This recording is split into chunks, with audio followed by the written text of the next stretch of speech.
This is how I like to tell people, shit is fertilizer. I'm serious. It is straight fertilizer, but man, can it produce bounty. It's how you take care of that shit.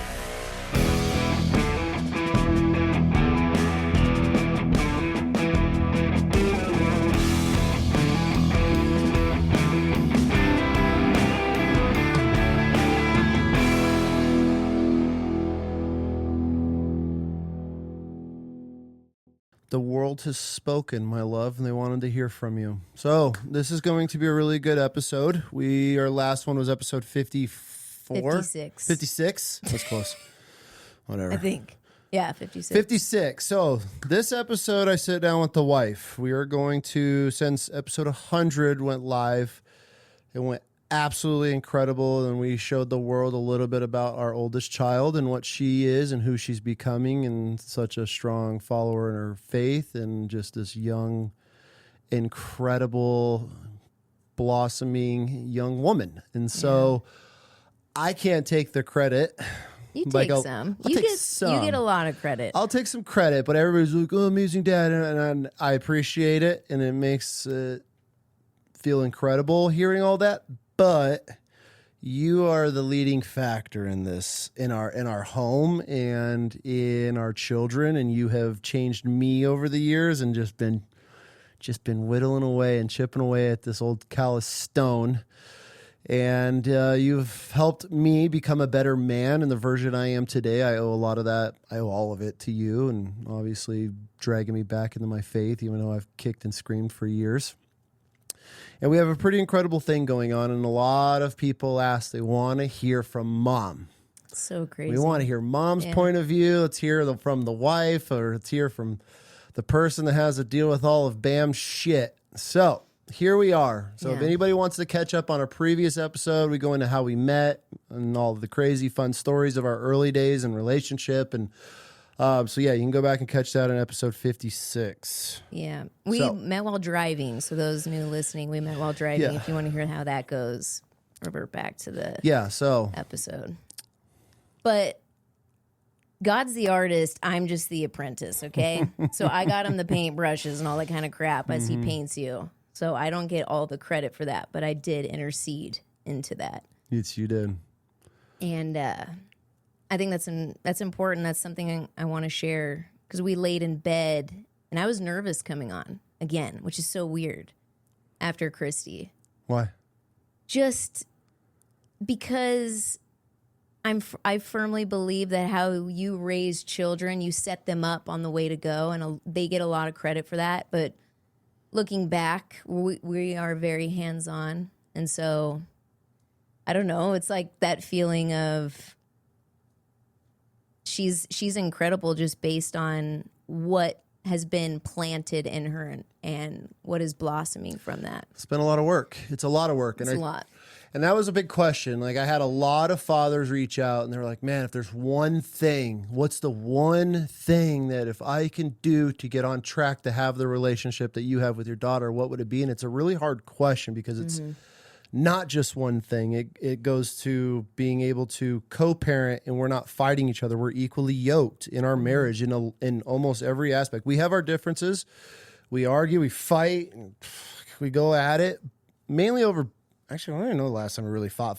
It's over business. But when it comes to parenting, that's where we are very equally yoked, in the sense of, even if, we balance each other really well. And so there's not a good cop, bad cop to say, where kids are being able to go to mom. You're not stepping on me when I'm correcting you. That's one thing that we don't do in this house, is whenever a parent is correcting a child or giving criticism, anything what it may be, there's never the other parent. I think that's a huge thing. We see this a lot in parents, where wives or mothers will, hey, don't talk to my kid, and they're always stepping on fathers and shutting that down from a very early age with little kids. And so there's a lot. I don't even know where we get asked a lot because of our girls, and I have to preface by saying our kids aren't perfect. We don't even claim them to be. We're not perfect. But a lot of people, I'm one of those people that listens to people's stories, and I'm like, mine's different. I can't relate to that. But the truth is, everything that we do and how we've raised our kids stems from, it sounds so cliche, but something that had to die in us and then be reborn and recreated. So with that being said, you can literally change the direction of how you raise your kids because I've done it. You've done it. We've lived this. Everybody asks us how we do it. You have 2 great kids and they can interact with people. And I wish I had this secret sauce that I could give you, this secret formula, but it all stems with how you're interacting with your kid. Being intentional and about everything. A lot of people abuse that word, right? Intentional. But the truth is, it's just not being lazy as a parent. I cannot stress that enough. I have a teenager that is turning 18. She's, and I personally don't believe they're ready to enter the world at that age, personally. She still has some shaping. She still has some forging that she has to go through. But you're looking at that from a mother that has been involved in every single aspect of her life as she has grown. So a lot of people I feel would lean, oh, you don't think your kid's ready at 18? And I see where you're coming from, right? And as a dad, I want to be like, yeah, my kid's going to be ready at 18, but like, why 18? But then I also see both sides of what you're saying, because a lot of parents are like, nope, 18, they're ready to go. But if you sculpt these children from day one and you're involved in every single chapter of their life, are they ever going to be ready to leave? Well, I was a mom young. Mm-hmm. So being my decision making at 18, you see what I'm saying? Sure. So it's like, and then these kids are voting, they're able to sign a lease, all this crazy shit. And it's not a jab at the fact that I don't think there's 18-year-olds that aren't ready, because I know there are some. But what is the point of me kicking her outside the nest, learning how to fly, if I still have things that I want to teach her? Absolutely. There's no timer saying that they have to. We're the only culture here in the United States that just, bye, deuces, good luck, which is fine if that works out for everybody. But my whole thing is, why? If she's contributing to the home, if she's contributing to society, she's, you know what I mean? She's producing the podcast. She's making money there. She's interacting with guests. Why would I rush to get her out? And so I think it breaks down. A lot of parents try to compare their parenting style to what they think are parents like us that are doing a good job. And the truth is, you literally just have to take a step back and stop trying to change the mold of your kid and learn your kid, because then you go from there. For sure. For instance, our daughters are completely totally different people. Keiki is night and day. Couldn't be more polar opposite. And for those listening, when you have kids, ours are 6 years apart, which I have a lot of people that go, I'm sorry for that. I'm like, why? I love it. I absolutely love that age gap. Built-in babysitter. I know I'm biased over it, but I loved everything about it. I got 6 years of uninterrupted time with our oldest. And then as our oldest is in that next chapter, I got another chunk of years of uninterrupted time with Keiki. And so I look at it through a greedy mom lens. I got 2 totally different sides and times with our kids, our girls. Yeah. But we just recently had this talk where I looked at him and I was like, okay, we have to do this again. We cannot raise Keiki the same mold as we raised Christy, because totally different person. We use the same parenting principles, but it's a different child. Absolutely. And that's where I feel a lot of parents, you see a lot of really good first kids. Yeah. And then the middle child's got their problems, baby child's got their issues. And a lot of parents put everything into this first child. And then by the time the other ones are coming up, they're already tired. They got all this time invested in, but like you're just saying with this conversation we just had, we're like, hey, okay, she's 11. We got all the, there's so many. 11-year-old is such a crucial age for these little kids. And this is where I think a lot of, at least from my side, I think dads don't realize that 11, 12-year-old range is such a terrifying phase for children, from at least from my point of view, because this is where This is where they start searching. This is where they start trying to find themselves. This is where they're expressing themselves, finding their little personalities. They're absorbing friendship, personalities from friendship. This is where they're start influence heavy. And so you have someone like in our situation who she has an older sister.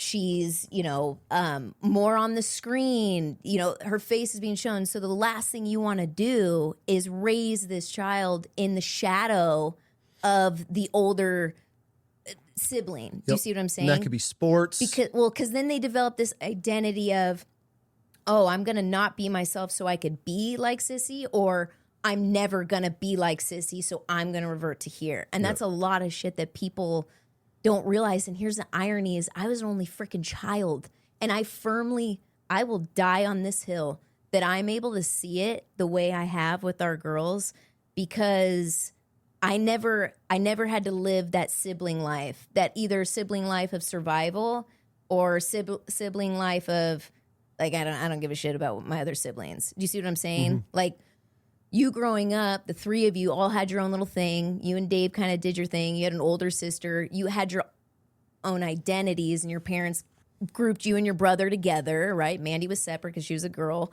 That whole type of thing. It was just me, man, smothered up and down. So I'm able to look at it, I feel, completely different. Why?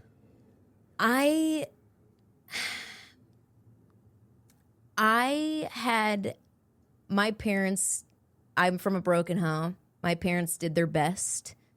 I know they're probably going to listen, but it's the truth. I was conceived on 4th of July in a Sun City motel probably on cocaine. So it's like, it wasn't this, and I'm sorry, Mom and Dad, if you're hearing this, but that's what I was told. It wasn't this love we're trying to try for a family. You know what I mean? Yeah. And I'm not saying I was never meant to exist, because obviously I believe differently. I believe I was meant to exist, and that goes part of my whole entire testimony. But I look at things different because I grew up in a broken home, very tumultuous relationship with my parents, and I have a lot of memories with that I've had to kind of gather and navigate growing up into a young mom and then young woman and then raising 2 daughters. So I firmly believe I look at it different. And the more what a lot of moms, if you're listening, it's one of the hardest things that you'll ever do as a human, and that is truly take the time. We say this all the time. I swear, people ask us, and we have the same answer for them. And they're probably like, what the hell? They're expecting some algorithm, some formula, something, some word. And it's just, you can't be lazy. You just can't be lazy. You have to be intentional with raising not all of your kids as a whole, but each individual kid. Mm-hmm. I can't even realize. I sit back and I think, if I wasn't at home with them, helping them with homeschool, raising them, knowing every in and out, I wonder where they would be. Like, that's what goes through my mind. For sure. And obviously us pulling our kids out of the public system. In 2020. You're never going to, you could create your kids into something incredible, obviously. But the path that your kid picks, there's no correcting that. I mean, I'm sure there might be, but it's really hard. As far as, my kid's going to be this, we're going to be this, we're going to dominate, whatever is in your head of what your kid is going to grow up into, scratch that. I was one of those people. We're going, oh man, I'm raising this with, and then you start realizing, oh my God, this one's extremely sensitive. Oh my God, this one has no emotions and will completely flip off the world and doesn't care. Mm-hmm. So then when you have to step back and then realize, okay, this is what she's into. Maybe she is into princesses and ballerina and teddy bears and the doll, and that there's that world. And then you might have a kid that's extremely, just rough and tough or whatever it may be. But that's where, when I was with the whole girl dad thing in the early days, trying to figure out how we're going to raise these kids, you just have what I had to do, what you helped me step back and realize was, okay, this is who they are.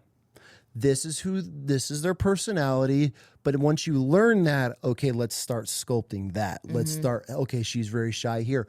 Let's help her bring her out of the shell in these parts of things. Hey, she needs a little bit more work here.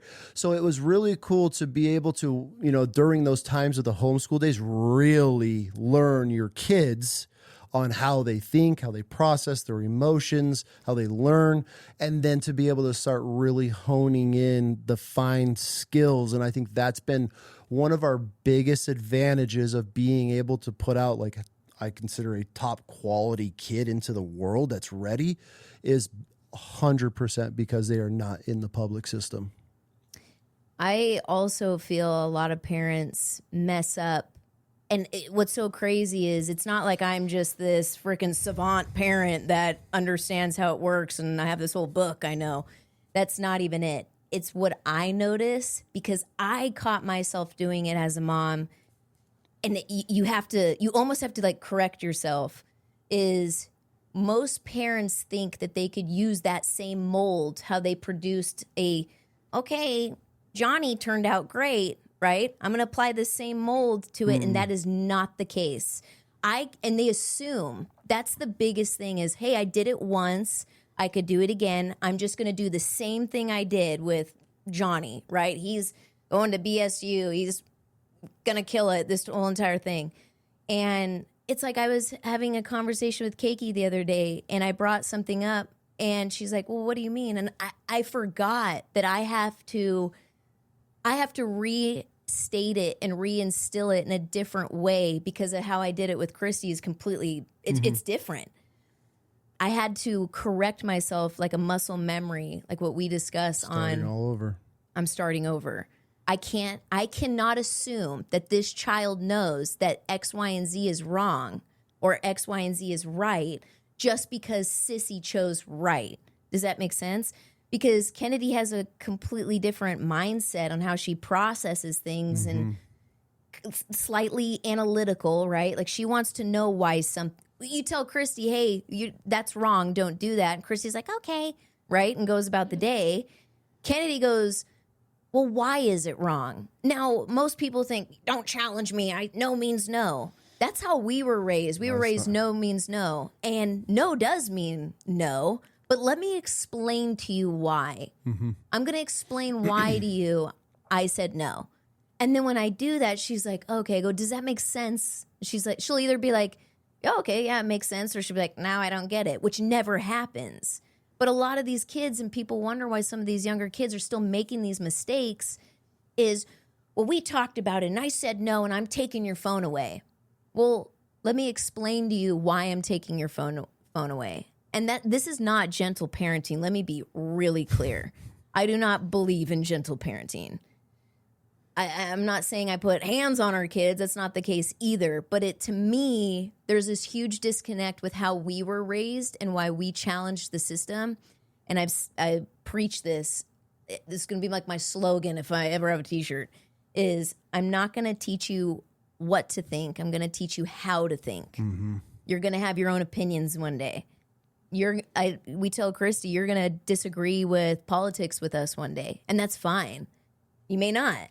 The biggest thing with children is majority of us are teaching our kids what to think instead of how to think. Absolutely. And it's that critical thinking. That's true survival thinking. And where we fuck up as a society is we're trying to make these kids that follow the rules and stay in the lines and be nice. But the truth is, I want to teach my children how to survive and thrive in a life and to pivot when shit gets hard and to be empathetic, to be compassionate about the world. And that is not just born with them. I don't care who you are. That shit is implanted. Well, something so huge about not teaching your kids what to think, but teaching your kids how to think is preparing them for the real world. What if you have this young daughter and she has some boss that tells her to do something and they're just going to follow along because you have just told them, okay, this is what you think. This is how everybody else thinks. This is how we've been raised in 12 years of high school. Then off to college, you've literally gone through the same phases, but instead of how we've taken the approach is, why would you do it like that? Does that make sense to you? Make that make sense to me of how you're explaining that, to be able to create that thought process of when they were in the real world and there's something, let's just use our government, wants to come out and force you to take something. Mm-hmm. Okay, go through the process. It just got developed. They're trying to force this. There's an agenda behind it. I want my kids to sit there and call me one day, hey, Dad, this doesn't make sense. Okay, well, if it doesn't make sense, what do you think? Yeah, I'm not going to follow it. Just like we had to go through. And this is where, you know, when all the pandemic and all this shit came out and you came to me, I'm like, none of it makes sense. None of it makes sense. But like, that's my big thing for when they're young adults is going into the workforce, going into the world on their own and being able to question questions, not just the earth is round and we're spinning thousands of miles through earth. Oh yeah, are we? Okay, cool. I'm going to believe that because the government tells me it's true. Everyone thinks that questioning is a form of anarchy. And if you could radicalize anything, right? Like anything could be radicalized. Absolutely. But questioning something, to me, develops the true form of intelligence, because when you hear the other side of it, that a way that you didn't quite believe in, but you hear, you're like, okay, I could understand that. Yeah. And that's how that's how we're raising these girls. It's like a lot of people, I'll give the world an example. Our 11-year-old going through the changes, and the world is torn on when to teach them about sex and their body and this whole entire thing. Now, am I going to explain sex to my 11-year-old like I would a 17-year-old? Absolutely not. There's a way to explain it that their little mind can process, and then it shuts up the questions, right? Like I don't have to go into this crazy detail. It's enough. It's almost like the PG rated version of it. That just kind of, oh, okay. Do you have any more questions? No, that's it. Cool. Little does she know, I didn't even explain the whole process. But the next time it gets brought up, we graduate to another form of that conversation. Absolutely. And questioning, what we have to remember is these children, even our teenagers, their frontal lobes aren't developed. So a lot of people, like doctors and stuff, tell us that, right? Well, you know, they're going to make irrational decisions because their frontal lobes aren't developed. I'm well aware of that. I'm not trying to change the science of it. But with our 11-year-old, if I could kind of instill that critical thinking, not to radicalize and make her challenge everything, but just to think, that's a muscle. You're improving this muscle with how you instill it now, with how she's going to process things in the future. Mm-hmm. She's either going to be a weapon of mass destruction or who knows. But my whole thing is, it goes to me, and we've spoken about this, I like to go back primally. Everything is primal to me. A mother bear or mountain lion or whatever is not going to kick off the cub until that cub is ready, right? And that instinct in there. And my whole thing in a primal aspect is, I'm not sitting here saying I speak bear and know what that bear is saying, but my job is to instill as much survival content programmed into her as possible. It's not to live in this paranoid state. It's not to sit here and tell her to be afraid of everything. I want her to live. That's the whole point. Mm-hmm. You want to teach your children to live and enjoy, but be vigilant, be aware, think critically, right? And that is that primal aspect of, we're not going to be around.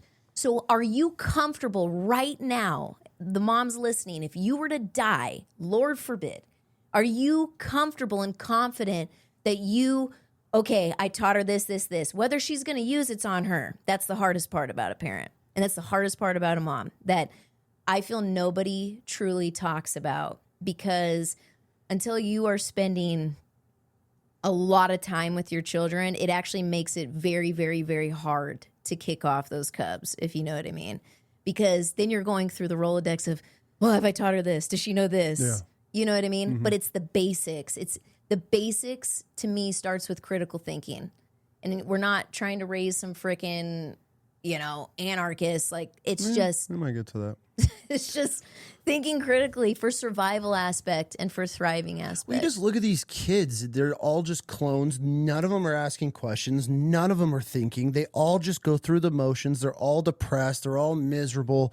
And you see these crowds of these kids, and it's just like, what are the parents speaking into them? What life is that kid hearing all day, every day from their parents? And they're not, because they're just shoving them off to a daycare all day until or they're... a screen. I actually, it was dinner last night when Sis and I were in Montana. There were these two parents, and they're sitting there with their kids, not one phone, including the parents, the whole entire meal. And I actually thanked them for.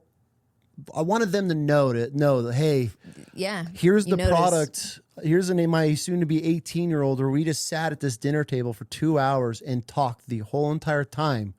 Do not give in to the electronics, because the parents that are giving into the electronics, especially these parents that are sitting at a dinner table and all the kids just start pulling, you're fucking lazy. You are an absolute lazy parent. I'll die on that hill. There is no excuse for your children to sit at a dinner table with you and not even be interacting. And if they're bored, then they're bored. Children should be bored. How many times, look at our youngest. She got it from mixing her food at the end of the night. You got some mashed potatoes. She's got green peas in there. And she's building this castle. I would rather my kid be sitting at the dinner table playing with her food than scrolling at 7, 8, 9, 10 years old, because you're too fucking lazy to entertain your child. And meanwhile, you and your wife aren't even speaking at a table. What are we even doing as a society at this point? It's crazy, because if I take everything, I'm going to put this in perspective. If I take everything that you love about me, right? Mm-hmm. Some of your favorite parts about me, and I split them in half. Most of those parts were developed with me as a child being extremely fucking bored. Mm-hmm. I was an only child. I played soccer. I was in karate and stuff like that, but not to the level that we pushed our kids, right? Yeah. I was extremely bored. Had no siblings, lived in an apartment. My mom was a single mom. She would have to take me everywhere, right? So I had to learn to entertain myself really fast. And at the time, you don't know any different. And that's where these parents, it's almost like these millennial parents where I look at them and I'm like, we didn't have phones. You survived. What did you do to survive? And I think a lot of these parents give the screens to these the toddler thing is heartbreaking to me, because you have no idea what you are doing to that child and then how it's just going to get worse from then on out. But then these 11-year-olds that you're putting a phone in their hands, and we all know how we feel about that. And to me, it's a really, really, really dangerous game long-term than your short-term temporary moment of silence. Well, 100%. We were at Kennedy and I are in a waiting room, and we're sitting there, and you see these moms, the kids lean over and they want to watch something on the phone, and there's this, and I'm going to relate with the audience right now. There's this immediate human flesh part of me where I'm like, oh, we could watch something together, right? Why not? We could watch something together. And then it dawns on me, I didn't know any different. And the problem is these parents forget that them growing up, they didn't know any different. Your child is going to be okay if they don't have a screen. Mm-hmm. And the sooner you could pull that, I promise you, the better it is. Because you know what happens when I didn't fall into that very, very minute temptation of watching something with Kennedy? She's sitting there and when she's like, let's play I Spy. I'm like, oh my God, I do not want to fucking play I Spy. For the 10,000th time. It's either I Spy or Would You Rather. Mm-hmm. So I'm of course like, let's do Would You Rather. I like Would You Rather way better than I Spy. Because half the time she'll be like, green. And then I'm like, there's green everywhere and it'll be on the bottom of someone's shoe. Like, I ain't looking like that. I'm not a kid. But the Would You Rather. And then we end up laughing. Mm-hmm. And the next thing you know, we get called. She never knew the difference. She never had something to scroll in. Hand the kid a freaking magazine. I had to color. I had to learn all this kind of stuff.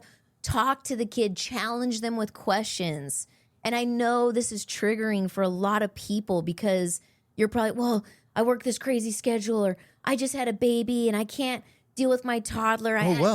No, I'm saying they're triggered over this whole screen thing. But You're triggered because you know it's true. You're convicted. They're convicted because you realize how lazy you are, how unintentional you are with your kids, and you're giving them, you took a pacifier out of their mouth and put a pacifier in their hand. That's all you're doing. That 27 minutes of that Coco Melon video, what you're getting for that peace of mind so you could scroll or do whatever, it is damaging. I'm not trying to target people, but it's true. Oh, look at the studies that are coming out, all of the mental issues that are coming out. Ben talked about it on a show with the Family IT guy of how these behavioral issues are just increasing from these children because of just screens, the blue lights, all this stuff. You're getting pumped with the endorphins. You're getting the rise already. Dopamine You're dumps, giving your 11-year-old a dopamine drop on a phone that's the equivalent to almost a narcotic hit.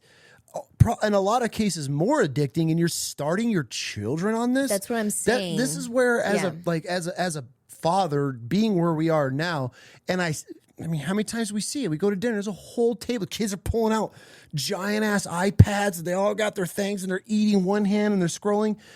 What are you doing? Like, that's where, as a parent, you brought this child into the world. You get one shot with them, and this is what you've chose to do because of the level of laziness and not being an intentional parent, of being able to just sit at a table with your child and have a quality conversation with them. Even if you and your wife are talking, guess what?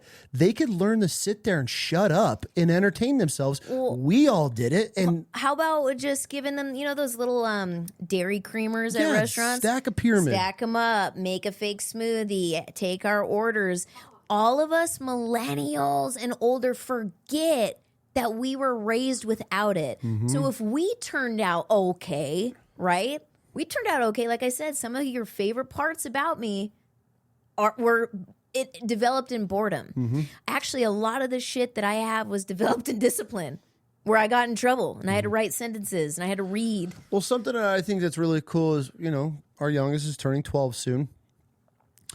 And this is the age where these young girls are starting to, get into the makeup and, more of the pre-teen stage.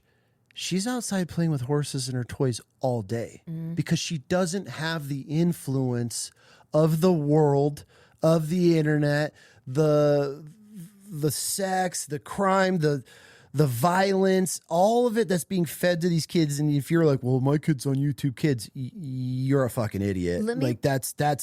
You've already lost this argument. If you're like, well, I watch my kids.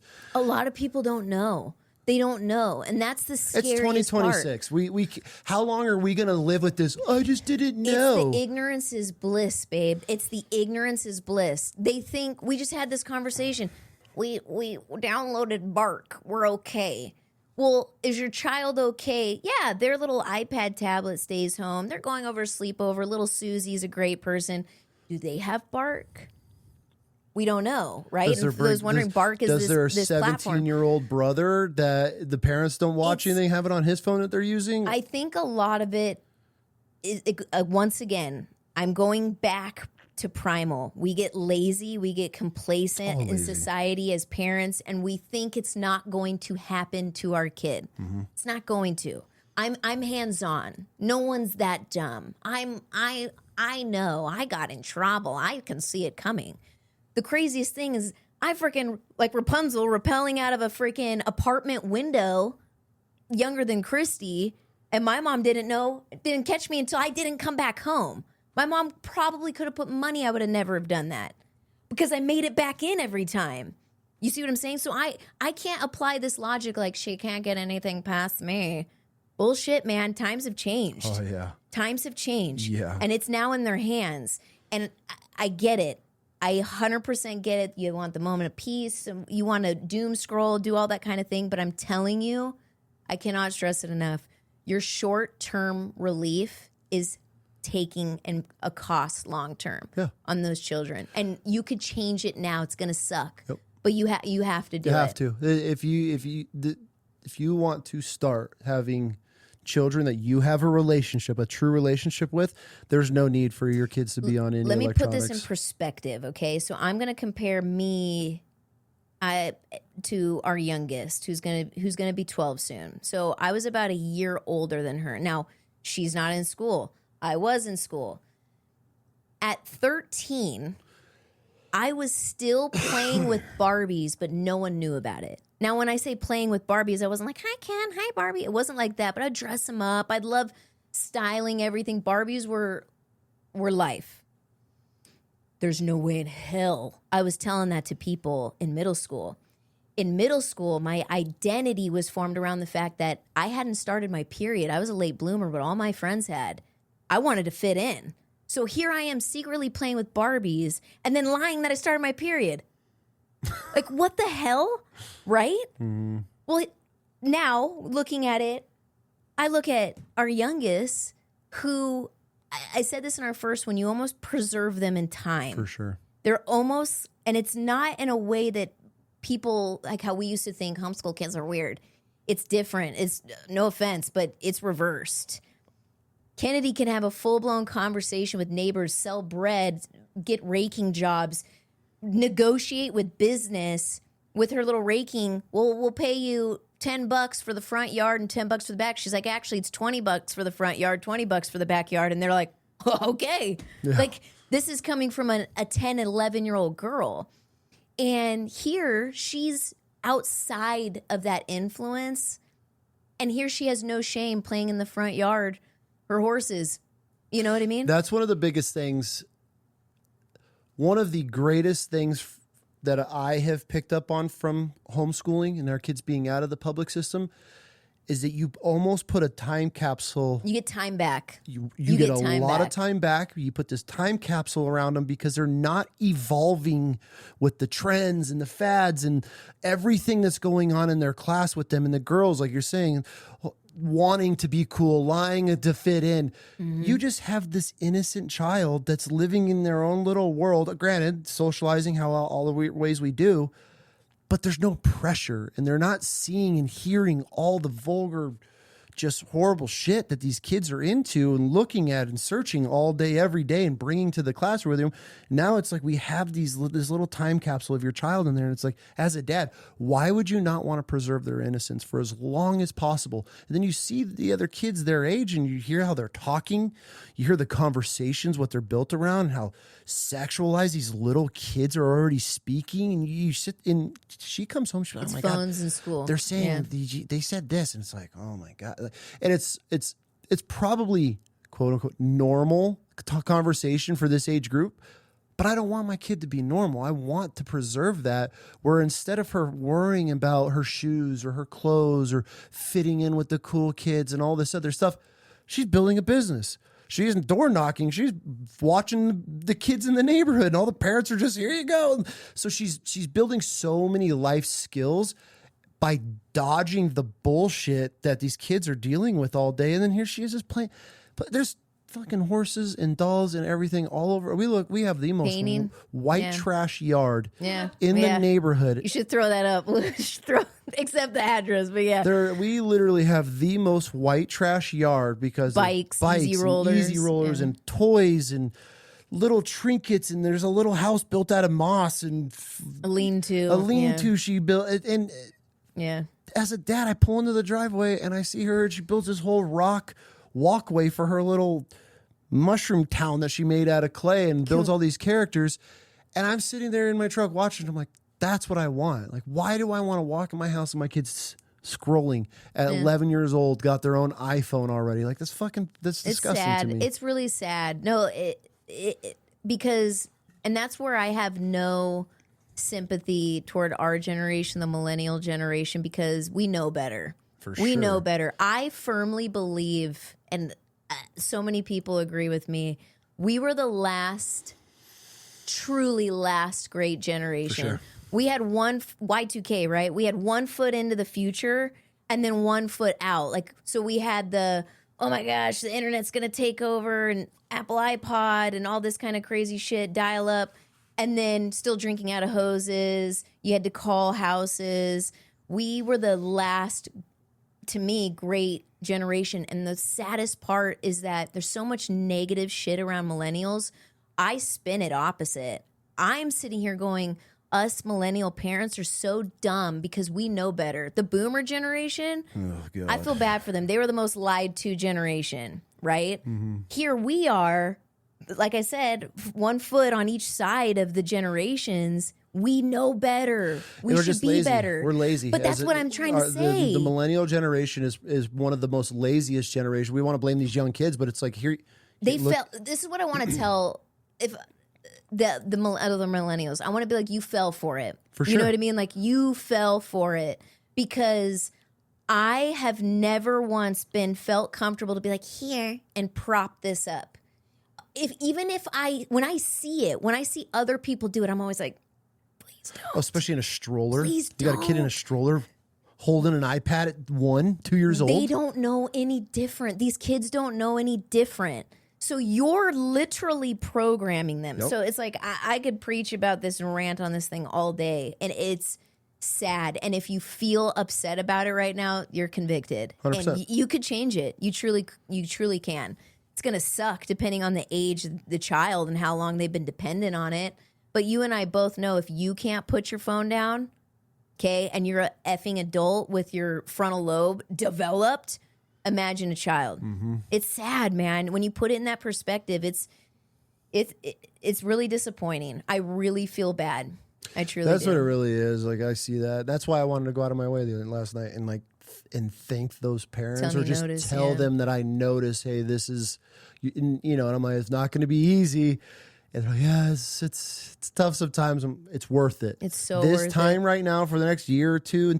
But at the same time, when you're like, oh, my kid just won't sit at a table. Shut the fuck up. Shut up. Like you can't control your child sitting at a table. Oh, it is just too much. Because you aren't enough for that child. The fact that you are as a grown-ass man or woman, I can't, it calms them down. It distracts them. You're the problem. You're drugging your child. You're drugging your child. They're getting a dopamine hit. Now you wonder why your kid has behavioral issues, and you have to force them. The only way they calm down is giving them their drug, aka the electronic, and you can't process that as an adult.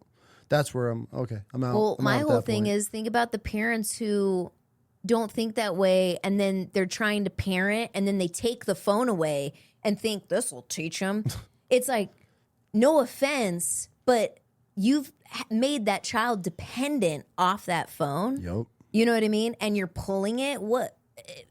I'm telling you. But my kid needs a phone. Your kid needs you always go check their emails and their social stuff. No, they don't. You know how you punish your kid? You take them with you to run effing errands, or you take them to work with you. Yep, we're going to talk. What music you want to listen to put on? I don't want to be here. And they're going to look out the window the whole time, and it's fine. But, well, this is your punishment. Like, you know what I mean? Now you're going to learn the difference. Our kids are not perfect. Our kids had to learn, and it takes, and correct me if I'm wrong, but how the worst part about when we discipline our kids, because there's always two forms of discipline. There's discipline as in consequence, and then there's discipline as in instilling it, right? And it's hard. It's very hard sometimes. It's a dance. And I think everybody makes excuses because she doesn't listen to me or he doesn't listen to me. There's a huge disconnect. My mom and I had some major issues growing up. And being 37, hindsight's 2020. So looking back and raising daughters now, I know my mom did her best with the circumstance that she was given. And I owe a lot of who I am now because of what I had to go through with my parents and just how I was raised, not co-parenting wise. You know what I mean? My parents may beg to differ, but it's true. Looking at it, I know what I see and what I didn't see. And the hardest part about disciplining, you're doing a good job when it fucking sucks on having to like we call it yanking the chain, and take that how you want, but we give them enough room to roam with rules, with you know what I mean, like bumpers. With bumpers, and that's just survival mode. That's being the parent. When they hit that bumper, and you're like, and they did it deliberately, and you know that you have to grab and just, God dang it. No one enjoys doing that. You know you're doing a good job with your kids if you hate doing that. And I'm not talking in the aspect of, oh, I'm trying to be your friend, I don't want to discipline. It's the, okay, this is going to suck, but let me tell you why. You knew. You know what I mean? And it's not that it's like the end of the world type stuff, No. but that's where I feel how we run our home is much different than probably 99% of the homes that we know of, is because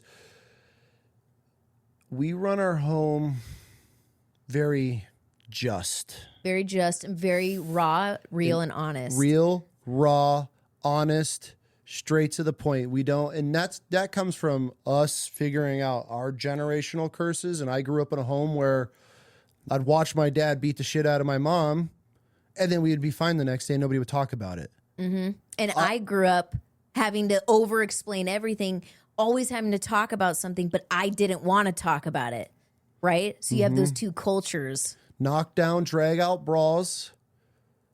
The family, happy family in the next day. And so that's where I'm like, oh, absolutely. No, not. So when it came to breaking the generational curse from my family, that's where, hey, we got a problem. We're going to address this. We're not going to bed angry. We're going to see how do we get to the bottom, the root of this, and how do we address it? How do we move forward? And I think that's been a really key part of our family, is addressing these, not in an angry, mad way, but if, I mess up, girls, whoever messes up, hey, okay, come on in, sit down. What happened? Let's talk this through and just see where we're at with this.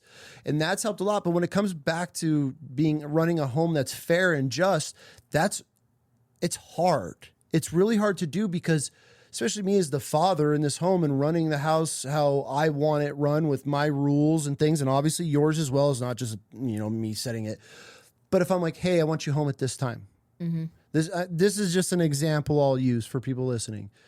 Hey, I want you home at 10 o'clock. She knows by who I am as her dad and how I run my home, 10 o'clock means 10 o'clock.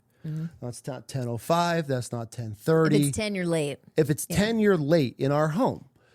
But at the same time, she knows, hey, Dad, I'm a few minutes late. I'm a little bit behind. I'm just giving you the heads up. Perfect. No problem, kid. It's not, the 10 o'clock isn't the problem. It's the rule of running a fair, just home. It's the principle of having that rule. But we're not setting this rule that if that's it or nothing. She knows that, hey, Dad, everybody's staying a little bit later. Can I get an extra hour? Absolutely. Have I ever said no? No. So I've never, every time she's not calling every single time. But if she's late, hey, guess what? Now I need you home by 9:30.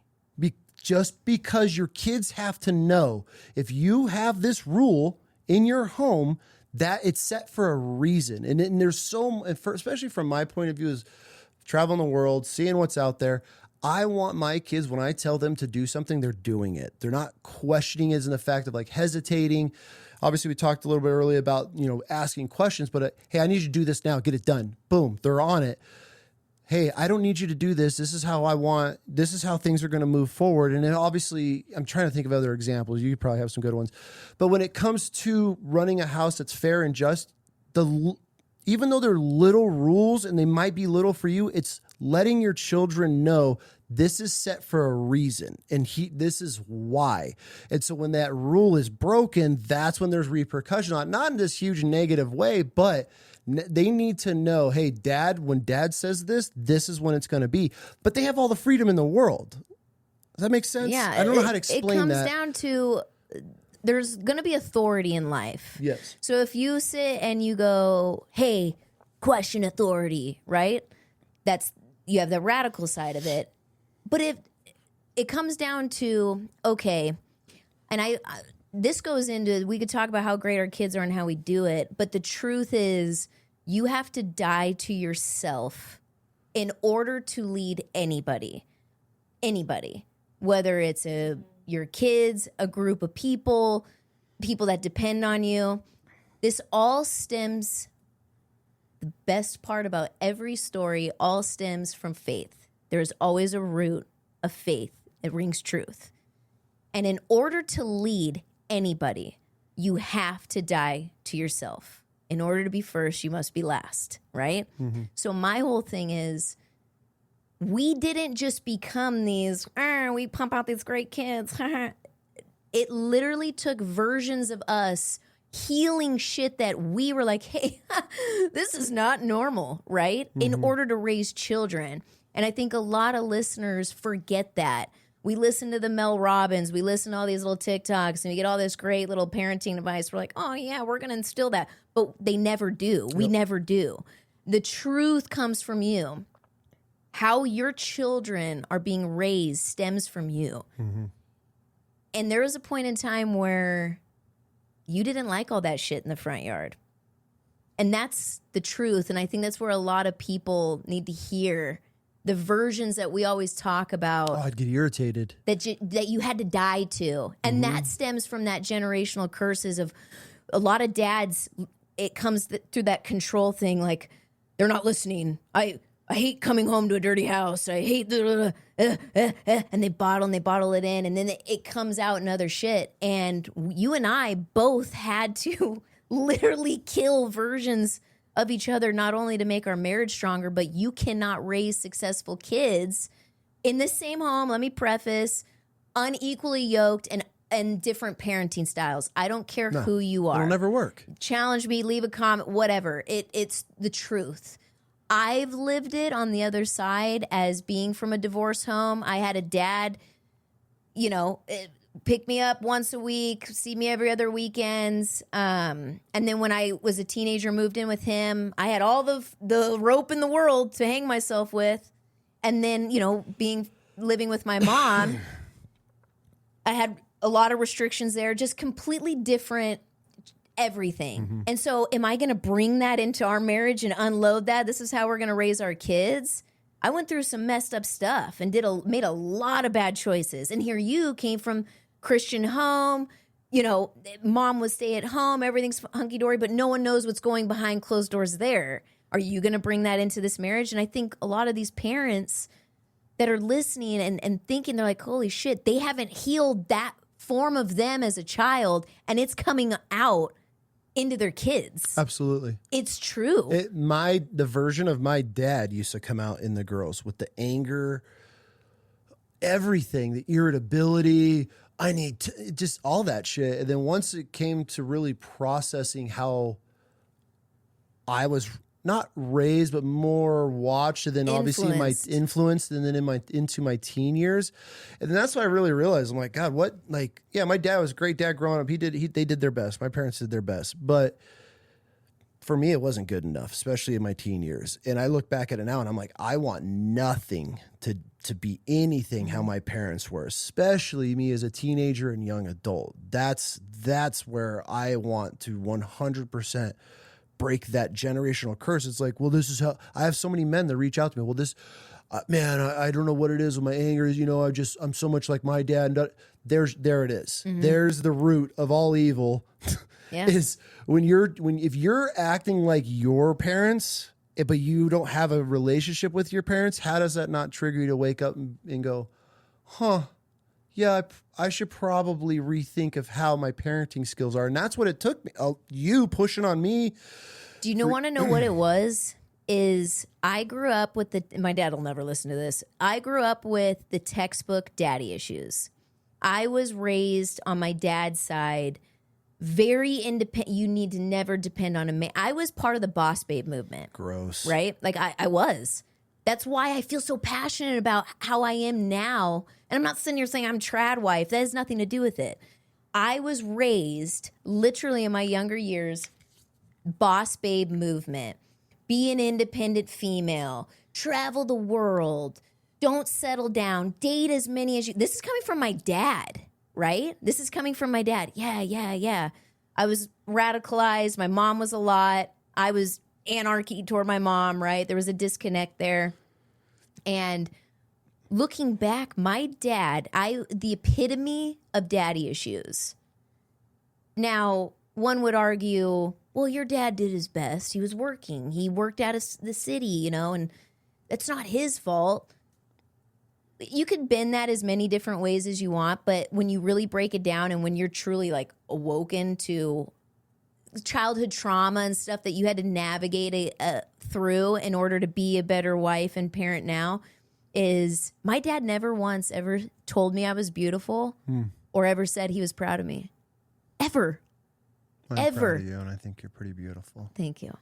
And thank you. I would literally challenge that now. Like if my dad were to leave a comment, that's not true. So this is what I'm trying to get at, is I take that and I'm like, oh, that's really weird. I didn't notice that until now. Hey, you're treating your daughters like sons. They're not sons, right? Mm-hmm. It's really important with that masculine energy to bring out that feminine energy in two totally different ways, because we have two totally different girls on how they bring it out. There's like this science, chemical science behind it. So what I'm trying to say is my scar and my generational curse, what most of society is like, I'm daddy issues, that's why I do OnlyFans. That to me is just no jab at anybody doing OnlyFans, but that's just the Band-Aid to what you haven't healed. For sure. And my whole thing is, I took that trauma wound, which didn't bother me growing up that I thought, that I see now, and I have to sit here and go, okay, all this scarring is in vain if I don't correct what you're doing now and how it'll pose to them. Absolutely. And it seems and may sound messy, but it's not. You truly can heal a part of you, no matter what it was, through how you raise your kids. Because I make the joke that Christy is who I always wanted to be. Kennedy's who I never got to be. Mm-hmm. Two totally different people, two totally different versions of myself. And you're able to give that to them now. I will get scarred all day. I will go back in time, live, walk the same shit I went through, get those scars if I have this same outcome. For sure. So you're able to turn it for good. Obviously, God has an incredible way of doing that. So like everybody listening, everybody thinks that, oh, my trauma, my wounds, no matter what it is, right? It could be made for good through how you raise your kids, and you could change that. Mm-hmm. It's incredible. You could even use it on how to make your spouse the best version of your spouse. It's funny because there's this thing floating around right now, if they haven't already seen it. It's this divorce lawyer. I think he's with Mel Robbins, someone. He's on some podcast. He's this famous divorce lawyer, and he talks about how your spouse should be your most favorite person. And if your spouse doesn't make you the most authentic version of you, we have a problem. Mm-hmm. And my job is to make the best come out of you. Yes. I don't want you to... People think that they have to change. It's not really a change. It's like a shedding, a lining, and it pays off. It pays off because those listening, we have friends that they've known the shit that you and I have gone through. Mm-hmm. We have married, killed, divorced, 4 to 5 different versions of each other, and man, there's fruit at the end of it. That is the hope I want to leave listeners with that. They have to make the want to change, though. The word intentional. Don't let the abuse of it floating around, because that's what happens. People abuse a word and it loses its validity. Like it loses its weight, right? Just gets thrown around. Intentionality is huge. It is dying to yourself to serve whatever that person is in the best way as possible, to make them the best version of them. And that should be not just in your marriage and in raising your kids, but in anybody you come in contact with in life. Absolutely. We're all woven together. So, and just being intentional is it could be so simple. I got to go run to Home Depot. Grab one of your kids. Yeah, you want to come with me? Want to go? Come on, let's go. And if they go no, because Kiki does. Kiki like, not really, because she hates driving. Well, we're going anyway. Yeah, get your shoes on. We're going anyways. Yeah. And then guess what? We get a little Tinder Joy thing crap at the checkout that you're always yelling at us about because I let them get it. But you walk through the store. you're going to go to the grocery store. Let's go. Come on. I'm going to show you something. Yep. Show your kids at a young age how to pick fruit, how to pick vegetables, how to check out. That's what it comes down to being an intentional parent. It doesn't mean you're sitting every night and kumbaya-ing and having family conversations and meetings and how I've got 3-ring binders and this is what we're going to talk about this week. That shit doesn't work. Just be there for your children. Let them know that they're heard. Let them speak their voice.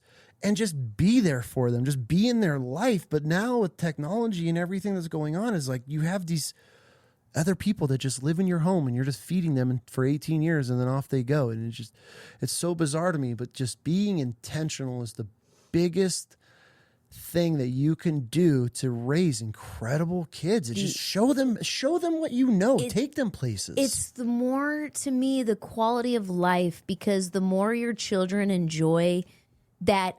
Because they do. These kids, on the contrary, some people may be like, I disagree.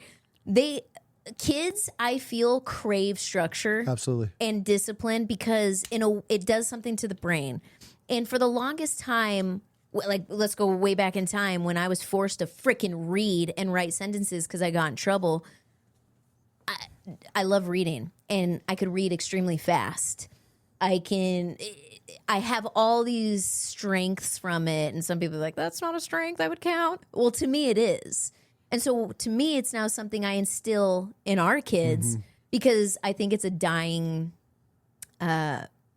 trait. Like to read and write is dying. We're texting, and if we're not texting, we're voice talking. No one knows how to write anymore. Barely anybody knows how to read because you have an audiobook. Not knocking it. All I'm just saying is, you're able to instill things in these kids that they deep down, hardwired inside, actually crave. And the more structured and just you are, and treating them on the level to where they respect you, not necessarily fear you, they want to spend more time with you. They want to include you in things. You're not sitting there trying to like beg for little snippets on your kid's life from the wife or from the aunt. Like, how many stories do you hear where the children are closer with the aunt than they are the parents? One of my biggest fears. Thank God I don't have siblings. Thank God I don't have any aunts. Thank God our kids don't got to worry. I would want my kids attached to my sibling. Now, I'm not knocking that. I have an incredible relationship with my aunts. I'm also a different generation. I couldn't go to my parents for F all.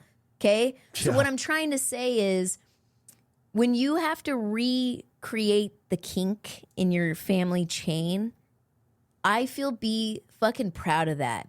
For the longest time, I was always sad I couldn't give you sons, right? Really? Yeah, I was. Really? Not because, it's not like a regret, but I know every man wants a son, right? Well, I'm not saying some. You don't even act. Oh, I had don't my even phase, but yes, you had a phase. What I'm trying to say, I don't have that now, but there's truth behind it. And I get really deep into this shit, like really freaking deep into generational curses and the way everything works out.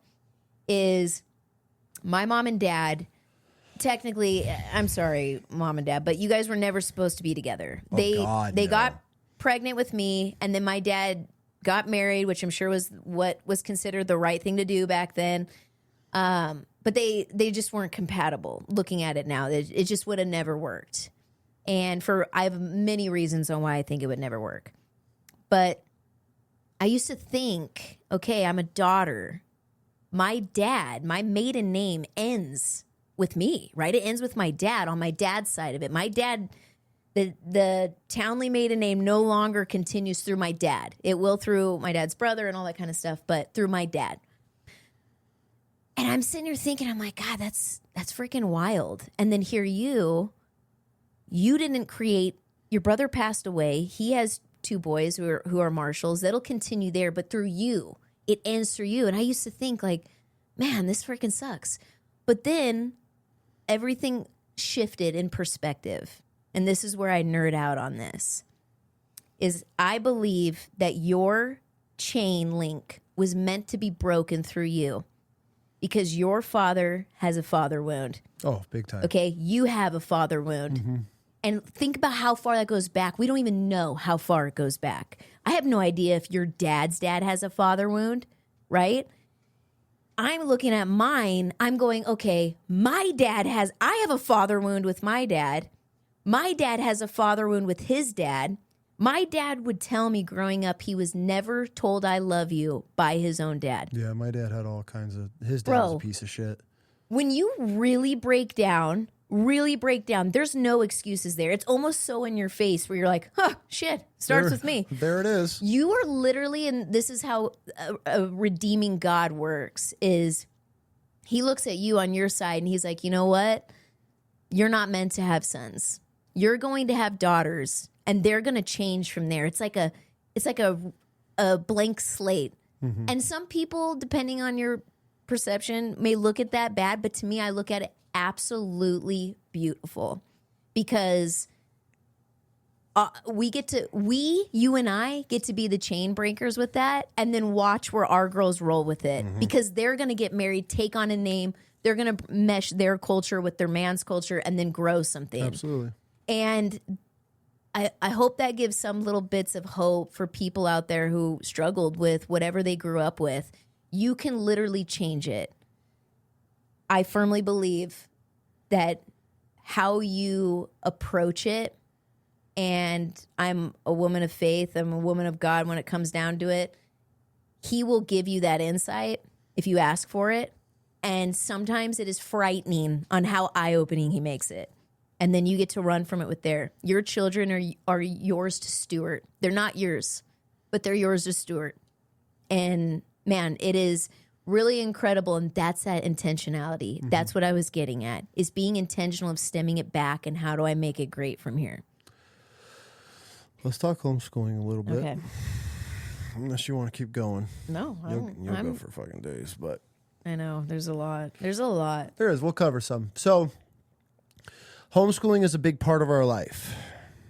Huge. We made the decision. You made the decision back in 2020 and came to me and you sat me down and you said, I'm pulling the girls out of public school. You're either with me or you're against me. Yeah. Yeah. And here we are, 6 years later. And it's been one of the greatest decisions that we have ever made as a family. And so my question to you is, everything that you know about having kids in the public system and then now having kids in the homeschool life school system, would you ever put your kids back in public school? No. Never. Not never. Why? If anything, and I've said this before, I wish I did it sooner. Why? I do believe in timing, though, that it was supposed to be at the time it did. Okay. Why? But first and foremost, there is worlds within worlds of homeschooling, and there's a divide. You have the people who, bless their hearts, were teachers in the school system, saw the negativity on it, and decided to do homeschool and make a co-op, and they believe this is how you homeschool. You see what I'm saying? So there's groups of homeschoolers that don't always disagree. But this is what I want everyone to understand. Homeschool is exactly what that is. They're home and they're learning. You have to remove whatever you think is the standard. How we grew up, we're told you have to take this test to make sure you're falling under standards. The state of Idaho standards, state of Montana standards, California standards. Where's your child lie in 7th grade standards? We are programmed to think that our children have to learn something by this time in order to be successful. And if they don't learn it, they're left behind and good luck. And they don't meet the standards. That was the hardest, absolute hardest thing in the homeschooling journey that I had to program out of me, detox out of me. Because it's no secret. When I pulled the girls, I'm like, I could do this. I'm a super mom, right? And then next thing you know, I'm like, what the fuck? Yeah, I'm trying to teach 2 months in, you're like, I don't think we can do this. Oh, dude, wrecked. I'm trying to teach a 7th grader and then a 1st grader. I'm like, okay, guys, you're working on the, okay, well, what time is it? It's 2:00. Shit, we're 30 minutes late on math. That's a recipe for failure. But there are those types of homeschool parents. And I'm not knocking it. We are not those parents. What I'm trying to say is this. You have to remove that standard. Yep. You have to remember that this is your child. So, for instance, Kennedy really struggled on 8 and 9 fact families, multiplication fact families. Okay. I'm sitting here thinking, oh, shit, okay. Yeah, Keiki, she got horrible on like a time test. And I'm like, okay, well, yeah, it's all right. We'll move on to the next thing. I had to realize, you know what? Fuck that. She doesn't know it. Do I want her going as a freaking 37-year-old because she didn't master it? Now, don't get it twisted. I'm not sitting here with a ruler making sure she has to know everything. But why would I bypass her on learning something new if it's going to make her struggle because she's not solid on 8 and 9 fact families? So what do? I go, you know what? Fuck this. We're going to eat, sleep, breathe 8 and 9 fact families to where you are good with it and I feel comfortable moving on. Now, to the outside world, she's behind, right?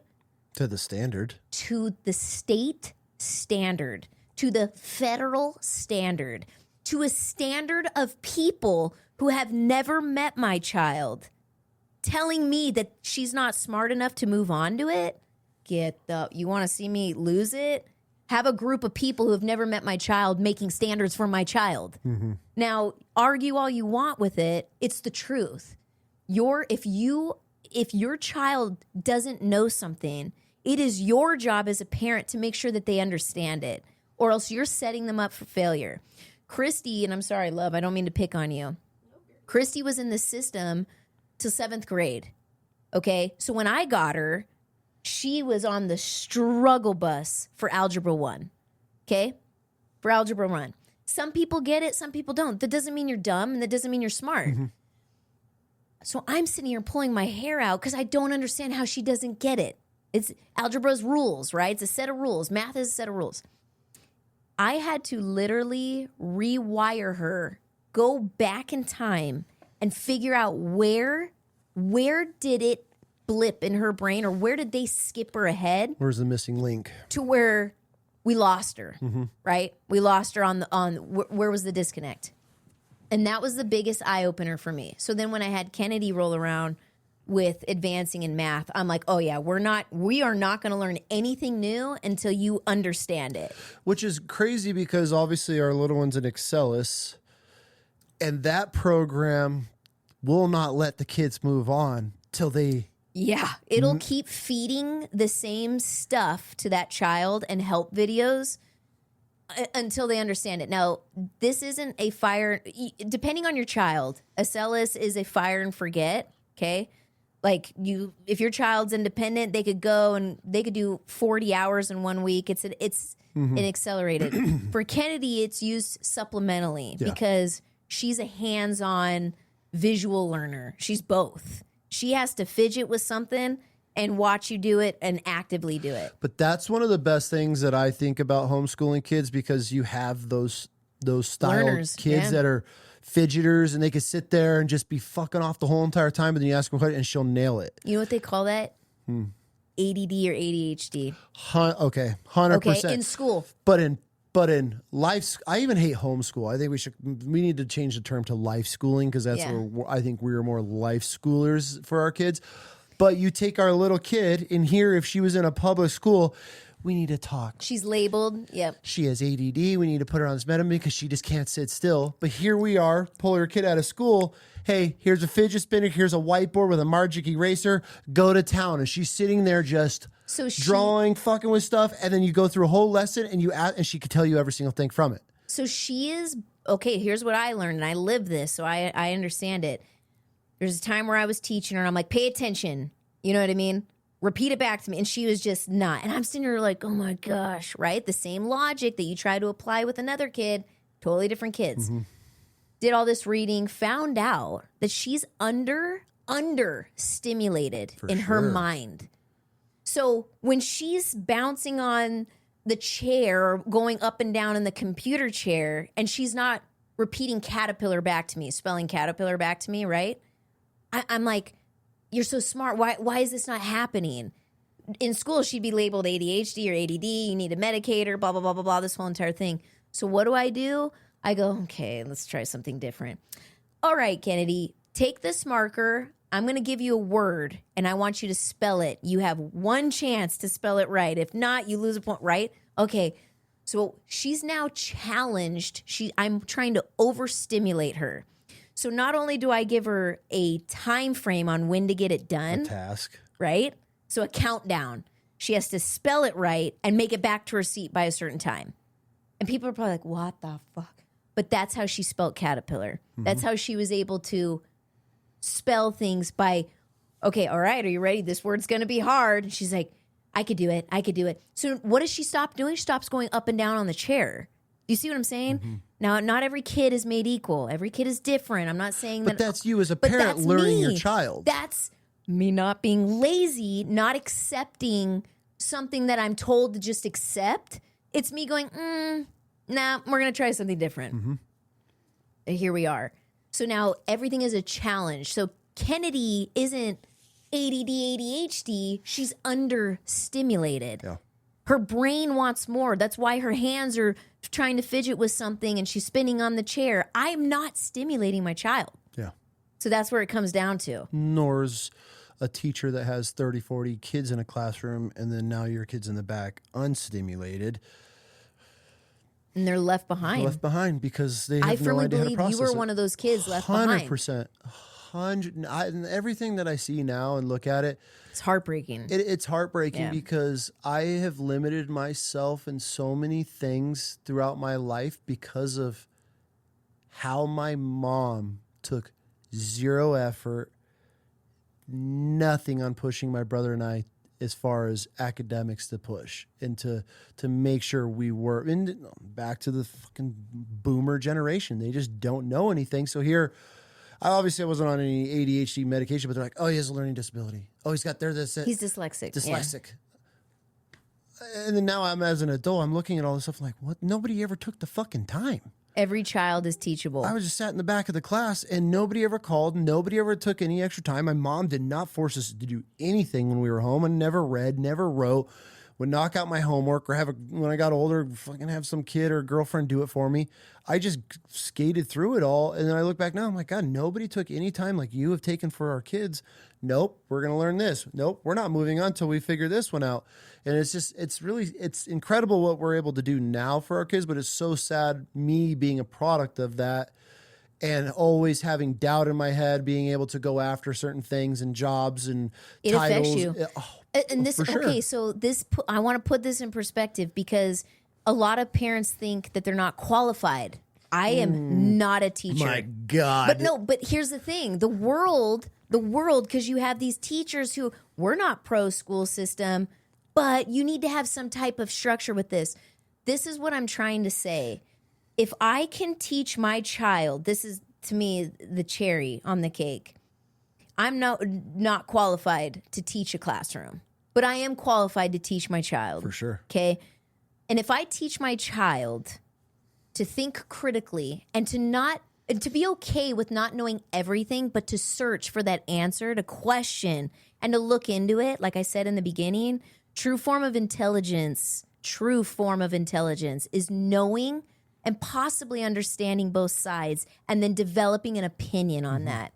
And if I'm teaching her how to think, not what to think, I know she'll be successful because when she's older and she doesn't know something, she will know how to get it. Either she will hire the right person who knows it, or she will create the right thing that could do that for her. And that's how far in advance, as a parent, you have to think in order to do that. And you set your child up. It's incredible. They're not always going to do what we want them to do. Mm-hmm. That is just human, okay?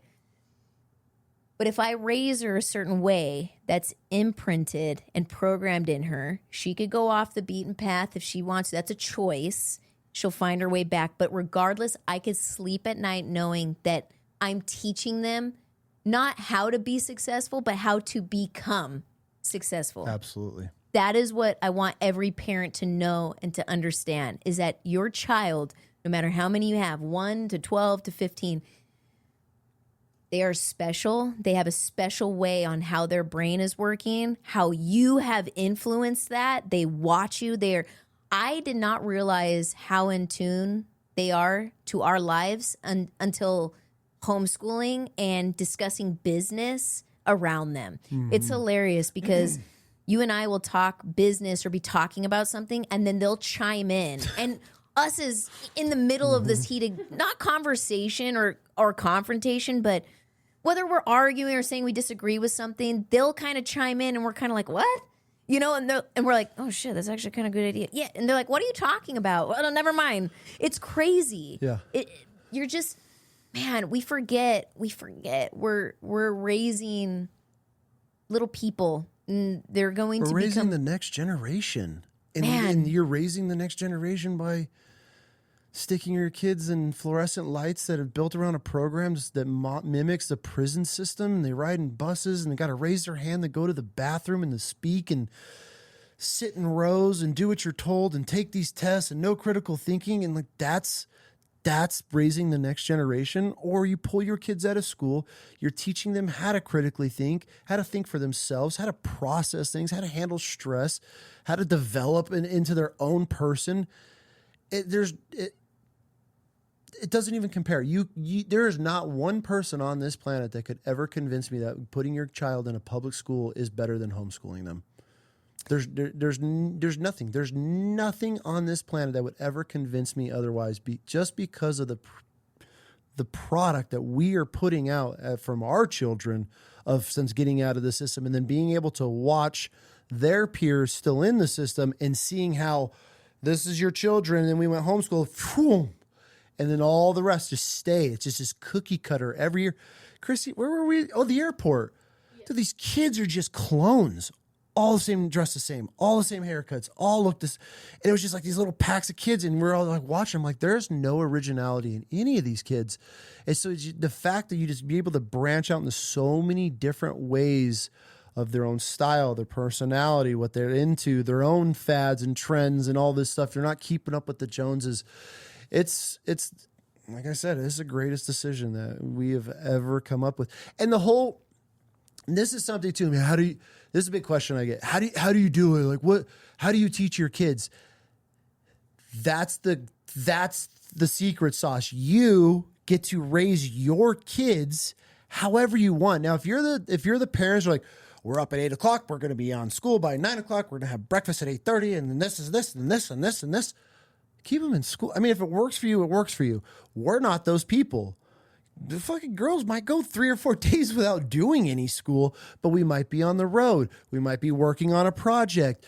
If they want us, this is one of those things that I'm so glad that our kids are able to do, and that's sleep in. A lot of people think that their teenagers are sleeping in because they're lazy. And granted, a lot of them are, because you have let your kid have their phone in their room all night and they're up till 3 or 4 o'clock in the morning. Then they got to be up for school and they're sitting in classroom exhausted all day and they're eating dog shit food at the public school system. And they come home and they crash. Yes, I get all that. But there's so many hormones. There's so many changes going on in your young children's lives. Why are we forcing these kids to get up at 5 o'clock in the morning, to get on the bus, to ride to school and all this other bullshit? That to me is child abuse, especially in these early development years. But then you pull your kids out of the system and it's like, cool, dude. Granted, we're night owl people, but allowing our kids to be able to sleep into a certain amount of time to be able to make sure their bodies are resting and healing and being able to develop, that to me is one of the huge benefits of being able to have our kids home, is because of these developmental phases of their life. They're able to actually grow, heal, develop, whatever it may be. A lot of parents think, well, my son has behavioral issues, but they're not realizing that behavioral issues on some of the younger ages to like preteens stem from sleep. Yes. Like a child needs at least 10 hours of sleep. Now, I could relate to parents out there. There's a certain time where mom is closed unless you are throwing up, feeling like you're dying, something. Our kids are old enough I could do that. But it's very sad because you have a lot of these preteens and even younger who are like, hey, go to bed. And they're like, yeah, good night. And they're either playing video games or they're scrolling or they're watching TV or whatever it is. and you're just kind of la, la, la, out of sight, out of mind because you're tired and you have to go to bed because you need sleep, you forget. So this kid you're in there and you're pissed off because you've had to wake him up now 4 times. He's not getting up. He has problems paying attention to school. He's talking back to the teacher. That kid has some more issues, but I bet you one of them stems from sleep, from lack of sleep. So when we let our girls sleep in, because here's another crazy part is that you have a 17-year-old and then an 11-year-old who would typically, according to societal standards, aren't going to coexist or mingle worlds. And they do. They do. Christy and Kendi, they stay up and color, work on scrapbooking stuff. Very, very rare times, but we do allow it sometimes, especially if it's a weekend, that they could watch something, right? They could watch a movie together, but there's no scrolling. And that's how we run our house. There's that you know what I mean? There's that give-take type of thing. But the truth is you cannot live raising your child according to standards that are built by people who know nothing about your child. By the Rothschilds. Nothing about your child. They don't know what they're good at. They don't know what they're just... I feel every child is smart. Every child. We are come into this world with inquisitiveness and curiosity that is snuffed in the beginning. Immediately. I said no. Well, raise your hand. Why? Right? I was a why kid, and I was told, shut the fuck up. I said no. But you know what I did? Because I just wanted an answer. I just wanted to know why. Did I challenge the system? 100%. I freaking, with an iron fist, like anarchy. But where did that stem from? You know what I mean? We're told, we teach our kids, don't touch outlets, don't do this. Oh, we don't touch it. Bro, I'll slap their hand. I want them to be, because that shit hurt. Do you see what I'm saying? They learn. And it's all how you're influencing them. And that is not pressure on you. It should be pressure. You're their parent. How they go off in life, they're going to make mistakes that you would have never done, but you've made worse mistakes as a younger kid. For sure. They're going to challenge that. That's part of it. Start from the very beginning, man, and lay the foundation with it. I cannot stress that enough. I cannot. What's one of the biggest advantages of homeschooling your kids? One of the biggest advantages is I'm very selfish as a mom, and I love spending time with my kids. I believe you're one or two people. You either have a countdown on when your child turns 18 so you could celebrate, or you have a countdown that you are dreading of when your child turns 18 because it is rough. I am on the struggle bus. It's going to be a hard day for you.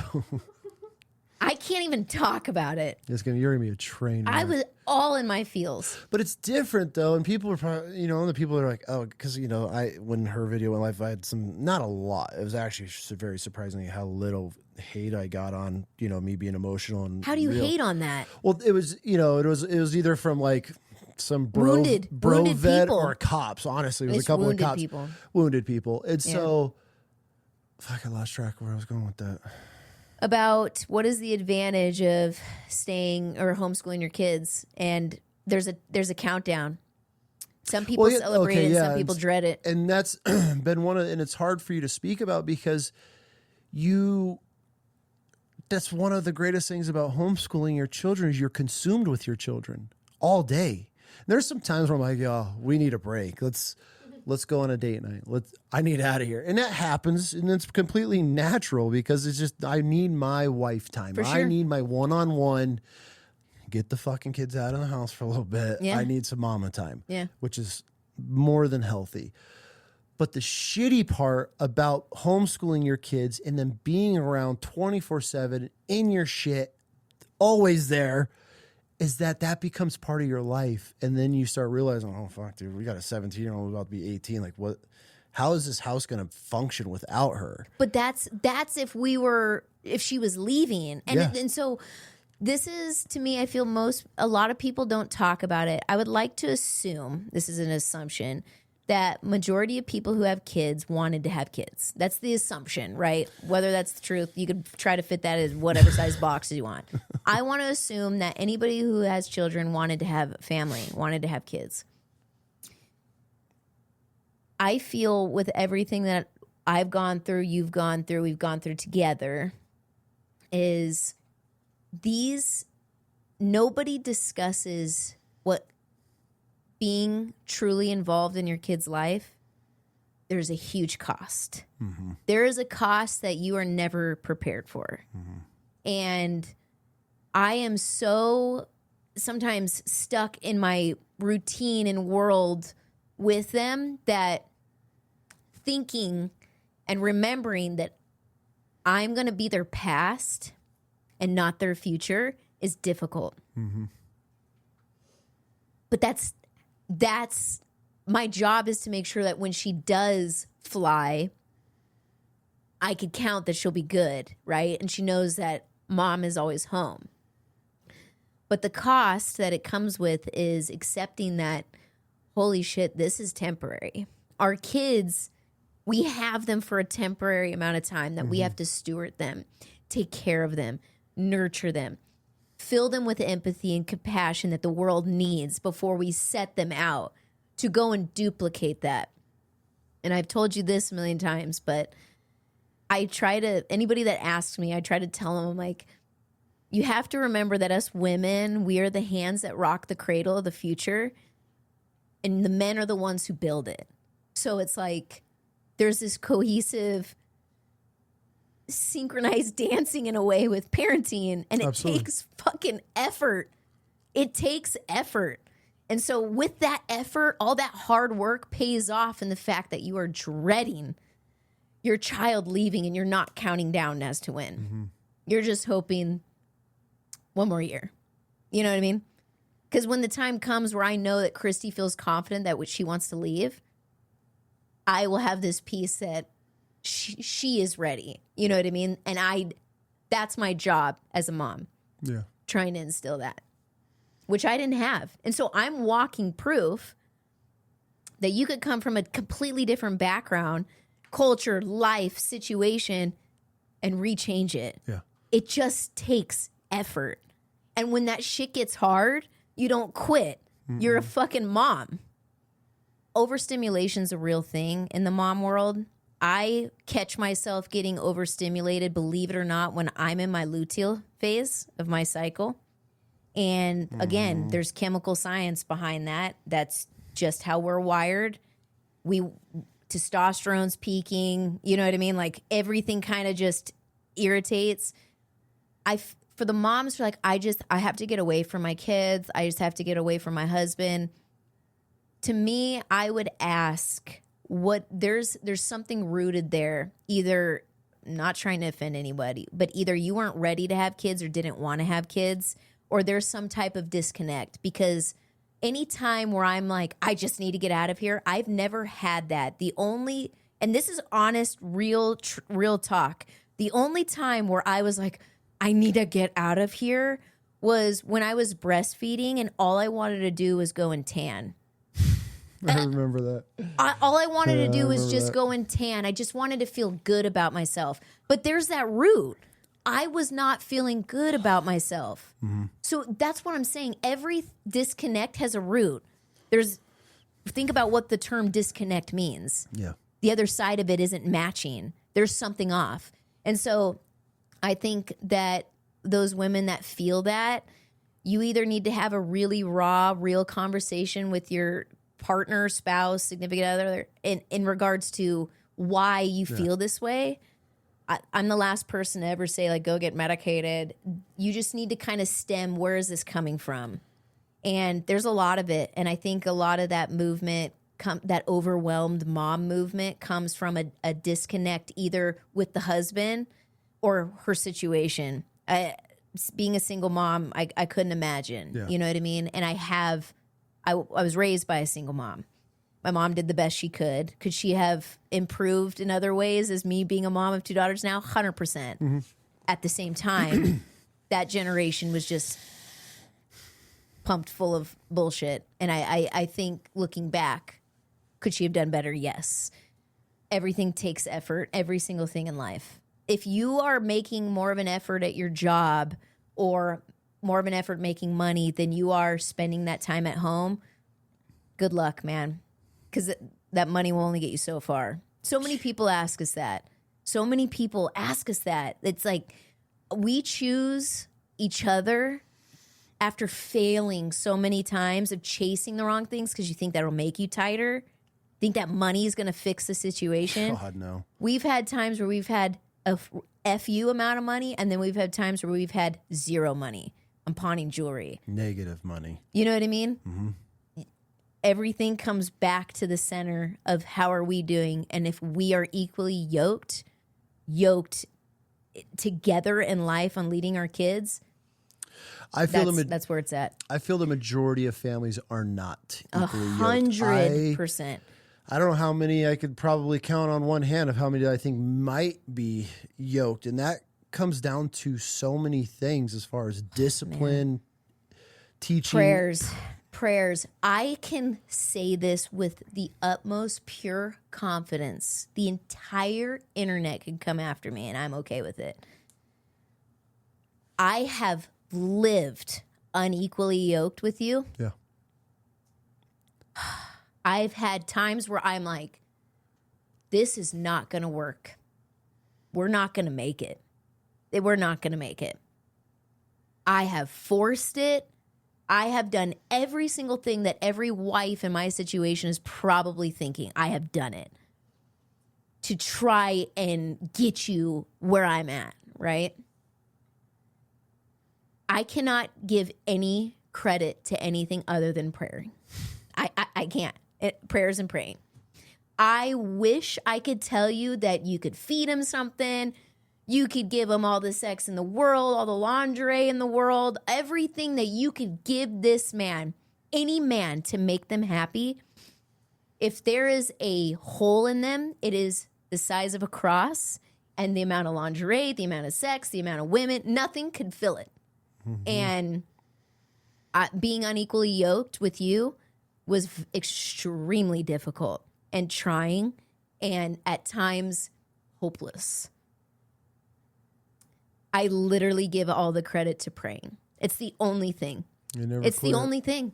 I never ceased to pray. Mm-mm. And one could argue that you, very difficult person, very difficult person to be married to, especially in the beginning when you didn't get a handle on your anger and where a lot of that stemmed from. And man, to the wives out there, like, you literally have to pray without ceasing. You literally have to pray. There's nothing that you could do. And there's nothing that he could do. That man could get a Bible in his hands and go sit down in a pew at church. If his heart is not primed and he is filling a cross-sized hole with shit, all you have is prayers. It's all you got at the end of it. I didn't want you lying to me, telling me you changed. I wanted you to truly change. Mm-hmm. I needed you to truly die to yourself. Took me a bit. Man, dude. There was a point in time where I was praying and I'm like, Lord, I swear I'm going to share this. I don't know if he is, like, if you're working on him like Michelangelo. I know you're an artist. Like, I know just by how you create a bird. I know the detail that goes into everything. And I'm not trying to speed you up. But if you could just kind of hurry, I would be so grateful. Like, this was like a conversation that I had. I know you're working on him, but I think you're only on one leg. We got to do the rest of the 240 pounds, the 6'3", okay? And that's how I know that divine intervention is true, because it was praying without ceasing. That's the only thing. There's nothing that you could do. So everyone listening right now, there's nothing that you could do to change the other person other than praying for them. You cannot physically give them anything. You'll Band-Aid it for a while, but it's the truth. I live and die by that. I can't argue it. You can't. I watched you do it. Oh, man. And I fought you for years on it. Man, there was times where I was like, okay, I'm going to stay with him for at least 6 months and try to see. Like, that's where my mind was thinking, because it was just so tough. Yeah. And I think you and I, one thing, viewers don't already know this already, I have no shame in talking about our testimony and the realness of our shit, because I, like you always tell me, I'm help you be the most authentic version of yourself. Yeah. And with that comes with the other side of it that not everyone sees. And the one thing I respect about you and what's made me the most authentic version of myself is that you are a real motherfucker. Like, you cannot be more real on the mic than you are off the mic. And thank you. It comes at a cost, right? Oh. It does. Oh, yeah. It does. But it took me years to realize I wouldn't change that about you. That's what makes you super authentic, and that's what makes this marriage authentic. And with an authentic marriage and us putting ourselves out here like we're doing, there's no secret. I was struggling with Christy coming on the podcast because I'm mom. All I want to do is protect, and I know how the internet works. For sure. But the internet also needs light like that. Absolutely. So 0 regrets. And then when Kennedy's of age, she's going to come on and the world gets to see who that is. Oh, man. And, but the authentic shit is what makes people feel better that we could have divorced a multitude of times and we made it through. And our marriage has never, ever been stronger. Not just marriage, our relationship has never been stronger. And I take a lot of pride in that. And that pride comes from sharing the testimony of the shit that we've been through. I've put you through some shit. This is how I like to tell people, shit is fertilizer. I'm serious. It is straight fertilizer. The shit, like, when you step on shit and you're like, God, shit is shit, right? Mm-hmm. But man, can it produce bounty? Prove me wrong. You ain't wrong. It can produce some fruit. And it's how you take care of that shit. It's so horrible. People are like, that's how my mind works. It's the truth. And I'm very open about that. And we're very open about it with our girls and teaching them, because that's life at the end of it. It's life. But praying for your spouse is one of the most selfless things that you could do, because when God intercedes and works through them, they bring out the authentic version of you. It goes back to dying to yourself. You have to. What is the point of living if it's only about you? Yeah. What do you get out of it? No one wants to be around you. Your kids don't want to be around you. You just mass casualties everywhere. But when you die to yourself, develop true humility, right?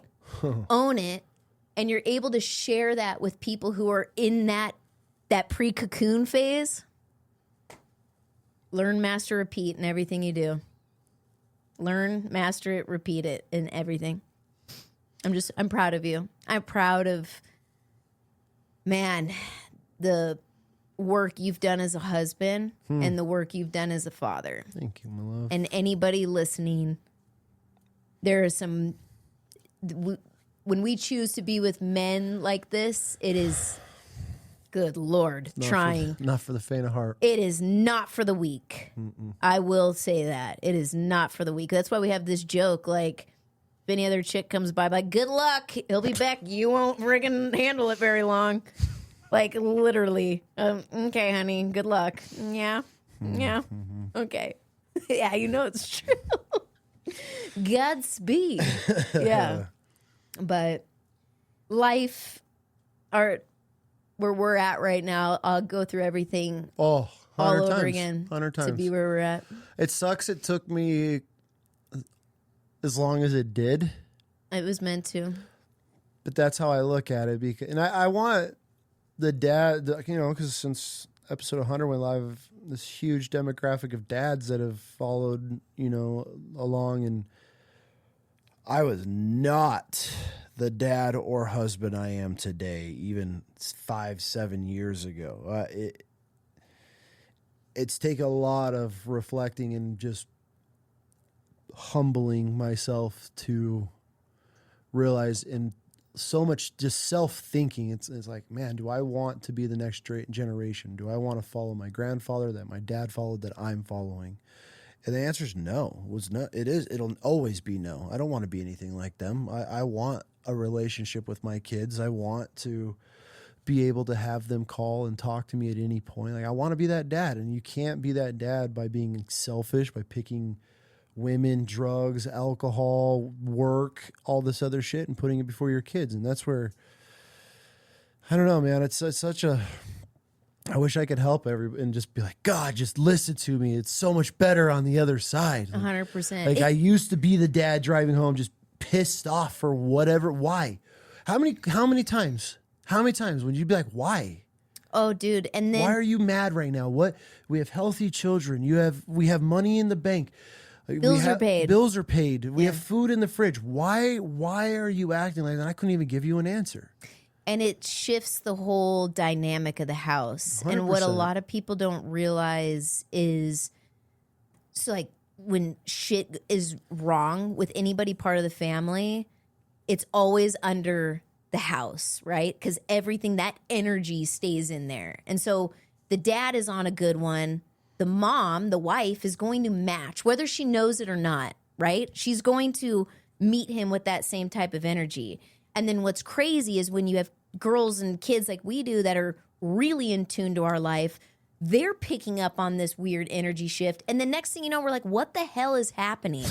Like, why are we here? Why are you so upset? And that's where it stems down to is, as a wife, I'm very conservative when it comes down to like our marriage, right? Absolutely. But that's how we teach their own type of thing.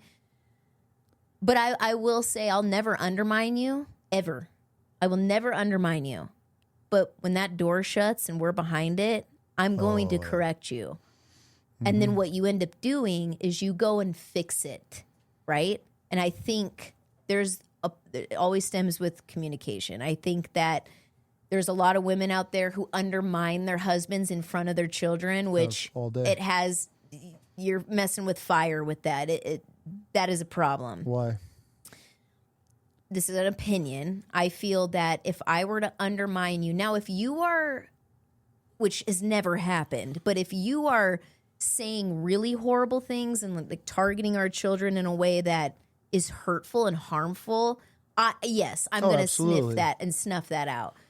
I'm talking, if you undermine a man as he is trying to be just and disciplining his children, those kids are going to know that you're always going to save it. You're going to save the situation.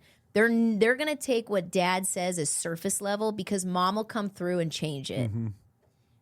And then they look at you in a less respect way. Yep. You're just the angry asshole. Okay, dad, sorry. And they're like, what the fuck? Right? Because mom's like, stop. You don't need to react the way you do. Now, if I think you lost it, but you're not hurting them in a way or targeting them in a trauma way, that door closed, I'm like, hey, you fucked up here. You said this, and I don't agree with it, and you damn well know that you're taking your anger out on them. Mm-hmm. You sit, chew on it a little bit, because I never force you. I do want you to chew on it, though, and then most of the time when you do chew on it, you walk out and you fix it. And you do it publicly in front of them. So if you speak to me a certain way that I don't like, you do it in front of them. So it's like these kids, I feel, need to show there's going to be confrontation. We're not living this life where, hi, honey, here's your cherry pie, and don't beat me today, right? Like, that's not how we're living. You're going to make mistakes. We all are. It's how you correct them and heal them in front of the kids. Yep.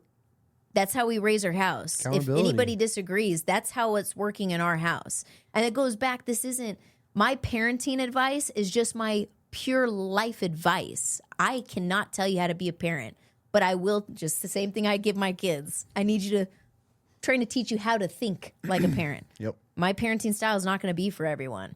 Works for me. I just need you to think and be a parent for your kid. So it's wild, man. Life is wild. I never in a million years, I was such a shitbag teenage girl that I had everybody telling me, good luck, your turn's coming. Good luck, your time's coming. And I'm like, like crickets, like what time is coming. I wanted to change that. Mm-hmm. Teenagers, sure, have fun with that. Why? Because they're just pumping full of hormones right now, and you just don't know how to handle it because you get offended over everything that your teen says when there's ring of truth behind it. Yeah, that's how I know. If there's ever a dude, like a girl dad, it's like, oh, good luck with teenagers, huh? Good luck. I know immediately we'll never be friends because be real with your kids. Yeah, be real with them. Why? What luck do I need with my kids? Because I have been intentional with them and have a relationship with them. I don't need luck. I have a relationship, and that's where these guys. I can't. Good luck, man. Oh, fuck, girl, dad, huh? Good That's luck. because that dad checked out. 100%. There's so many dads that just check out. I think that's because the wives just pound and pound and pound and pound and undermine them and undermine them and undermine them and step on them in front of their children. That eventually these husbands just go, well, fuck it, then you got it. I see it every day. I have friends with this. Or they blow up, right? They blow up because they're told they're shut up, and then they blow up to try to do it, and then the wife's like, absolutely not. Oh, the whole you don't talk to my kid, you don't Yeah. talk to our kids, like, especially if your husband's correct. If you tell your child to go sit down and they go to get up and your husband goes to correct them, and no, we don't talk to him like that. Good luck. Yeah. Good luck. Find me in 10 years and let me know how that worked out. Yeah. Because then that is showing the kid, like you just spoke about, undermining the father. But then eventually this dad that's supposed to be leading his home because you're a boss babe and you're going to correct him on everything now because it's not how you like and think is perfect. Now you're suppressing this guy and putting out the flame. And then eventually his dad's going to be like, oh, fuck, I don't give a. And then that's how you end up as a good luck as a teenager, because now you don't have a relationship with your daughter because your boss babe wife has stepped on you for 5-10 years of being a father until eventually that these guys, they just throw their hands up and they're like, oh, fine, okay, cool, whatever. And then that's when the divide happens. And that's when you stop being intentional with your kids, because every time you want to correct them or do something with them, you have this wife, don't do this, don't talk to him like this, not easy. Why does it have to be like this? That there needs to be authority in the home. There has to be authority, and your kids need to know when their dad speaks, hey, we're done. Lock it up. Hey, go brush your teeth. Why? No. Those are the things. Just give them time. That is where I think we are so, not you and I, but as a society, we are so unyoked, because these husband and wives, or dads and moms, do not sit down and be like, hey, when I'm correcting my child, unless it is above and beyond where it needs to be, then you pull me to a side and correct me there. But you'll never undermine me while I am making a correction to our children. And that is something that I think has been crucial in our home, because there needs to be that authoritarian or authority level, I guess It's just position. Yeah, just position. Being just. And there's times where you've come in the room like, hey, you need to go correct this because I can't be the bad guy right now. But that's where they know you're not going to come in and be like, hey, listen, no, don't do this. And vice versa. I come in full bore sometimes, and that's when I need you to kind of be like, hey. So it's like I said, it's a dance. It's it is a dance, being synchronized together, and when you undermine the other parent without pure justification, right? Like, meaning we caught them eating in the middle of the night and you're like, listen here, you want to be a fat piece of shit. Yeah, we're not talking like that, right? My job as a mom is when you lay the rule of something, my job isn't to come in and let it happen behind your back, because that's the same thing. My job is to enforce it. Absolutely. And sometimes it's hard. You know what I mean? Because I know there's innocence behind it, but if you bend, this is where that child craves that strength from parents, mom and dad, and that respect. Mm-hmm. Because if I just bend at every rule that you establish, what's the point? Nothing. You're just getting this fake respect from these girls. You see what I'm saying? Yep. So I'm doing you an in-service as not just the man, but my husband, their father. And the next time that they're doing something and I'm not for it, but I bent the rules. So it's like, it's this balance. It's this checks and balance with it. And I feel parents, husband and wife, partners, whatever, you need to have that conversation and communicate with each other. We've had times where you didn't agree with how I handled something, and I tell you I didn't agree with how you handled something. You take it on the chin, right? Have a nice slice of humble pie, because truly after you chew on it for a while and you hear the other perspective, majority of the time you're like, fuck, you're right. Yeah. You're right. Absolutely. And we get heated. And Yeah. You're right. I realize Shit I don't happens. always handle things with tact. You don't always handle things with tact. It's the execution, but then it's how you repair it. And I wish I had some secret freaking download this book and it'll tell you my secrets to being a great mom. I'm just not lazy. I don't know what else to say.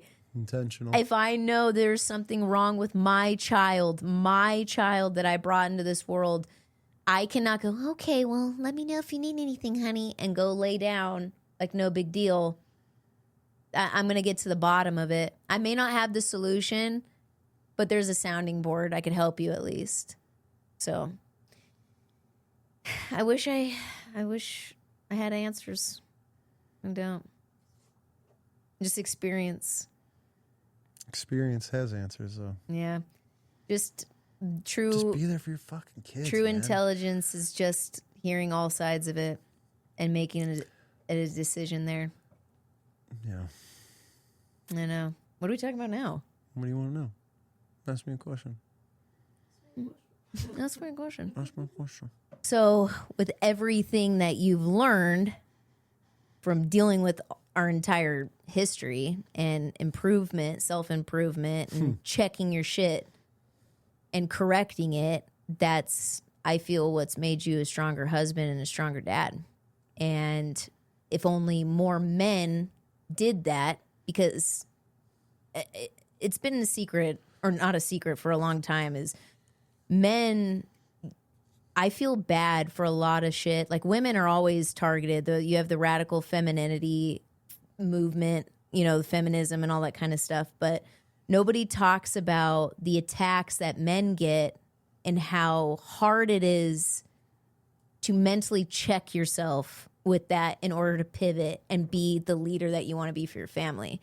And I think, especially since you started that community, the BAM Nation community, you've learned a lot. And I can only imagine what's going on in there. And that's what I want to know. I want to know what you've learned in there and the type of men that are in there.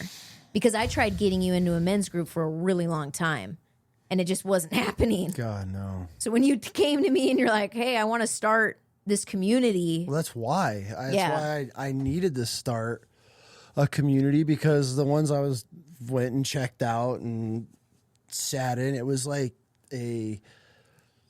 I felt like a therapy session in a way with guys I didn't even know, which obviously a community or not, you need to get to know the people. And that's where it came to me, because I'm one of those, my friendship application list that's been closed for a long time. Yeah. But at the same time, us as men, we need to be able to lean on and ask questions and have mentors, not life coaches and all these other guys that think that they're experts in everything. And I can't ever buy into. I could never buy into that shit. I'm just not one of those guys. I'm not going to go and join some dude, Jimmy, and I'm going to fucking blue collar dude and tat it up. And that's not me. Yeah. I can't get into those type of things. And so this is where I said, well, shit, I'm going to build my own. And I feel like I'm one of the realest, rawest people on the internet. Facts. And that's how I'm going to do this. And these guys that I see, and I meet these life coaches, and I get to know them, and I start thinking, this dude's more fucked than I am. Like, this guy's doing way worse shit. And so I can't join somebody and have them mentor me if they haven't been in the trenches and they don't know half of this stuff. And so that's what really came to me, and I really started thinking about how do I bring men together? I'm in my DMs all day talking to hundreds of dads. I'm talking to hundreds of husbands.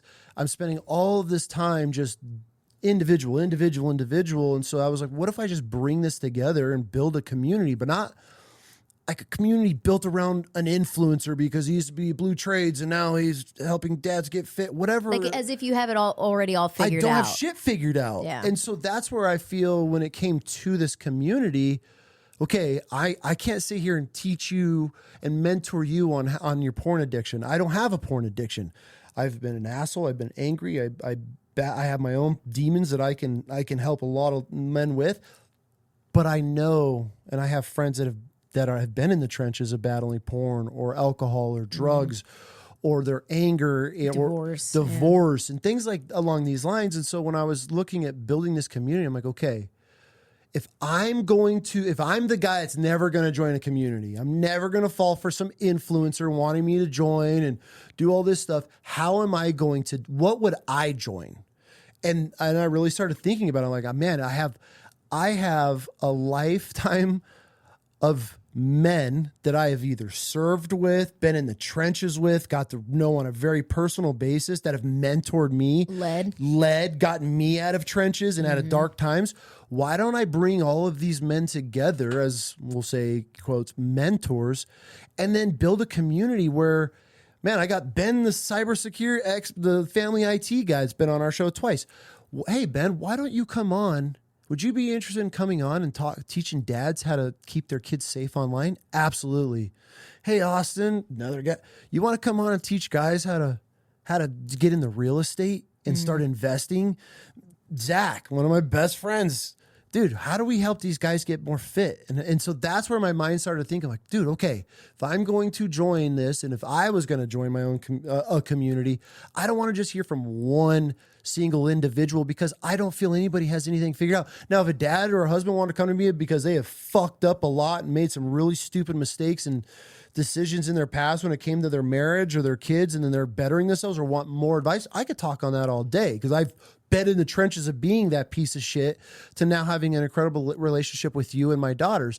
But I can't talk to all men on what's going on in all their lives. So I was like, you know what? I'm going to bring some of the best subject matter experts that I personally know that have helped me get through these times or have taught me things and give them to the community. So that was like a big reason or a big part of building this out was, man, I just want other men to be able to lean on and have the opportunity to be able to learn. And so,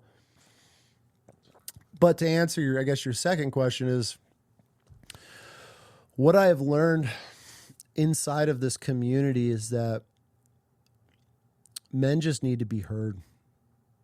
They need a place to be able to talk. They need a place where there's no egos, where there's no titles, and where they can just express themselves, but in the most real, raw, honest way. And I feel with me leading that part of being real and honest, because you're never gonna, that was one of my big things. Even though I've always been the most real dude or always spoke my mind, I lied to myself a lot about who I truly was. And that was with you and us, and having just raw conversations helped bring a lot of that out and made me check myself in a lot of ways. But mentally I'd be like, yeah, I got it. But then I'm doubting myself, or I don't have enough confidence to be able to do what we just spoke about.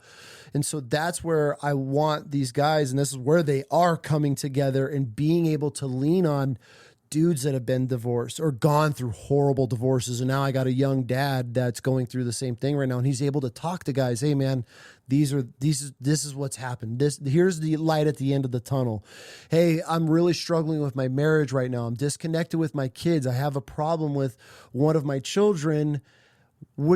What's your guys' advice? And then that's where it comes to these guys being able to connect with other men in there, or myself being able to reach out and be able to have conversations with guys that have started hiking that trailhead before them and being able to lean on them for advice.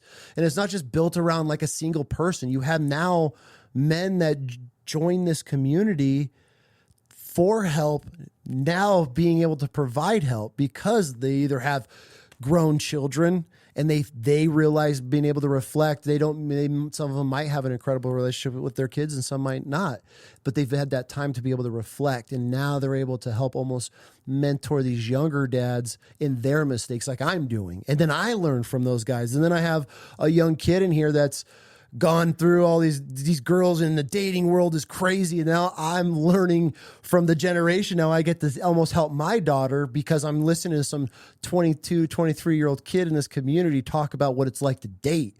And then now you got all the old unks that are in there, I guess, in air quotes, listening to this young kid talking. We're all like, holy shit, like it's terrifying to date at this age. So it's been really cool to be able to see all walks of life, from IT nerd experts to the military law enforcement dad that's battling his anger and wanting to be able to lean on somebody to be able to help. And that men, one of the biggest things that I've learned, there's so much, but one of the biggest things that I've learned is that men need purpose.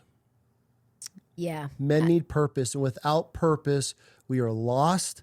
That's where our minds start going in different directions, and that's when we get in trouble. And that is one of the things inside of the BAM Nation that I really try to hone in on, is helping these men find their purpose. And I talk about it a lot in the veteran law enforcement world, where a lot of guys, I feel, lose their purpose after the military, and they don't know what the next chapter may be. And so having those guys to be able to ask the questions and to be able to lean on, where are we at? How are we doing? And just almost going through a checklist of chapters of my life, and then until I can flip to that open chapter, be like, all right, bro, here we are.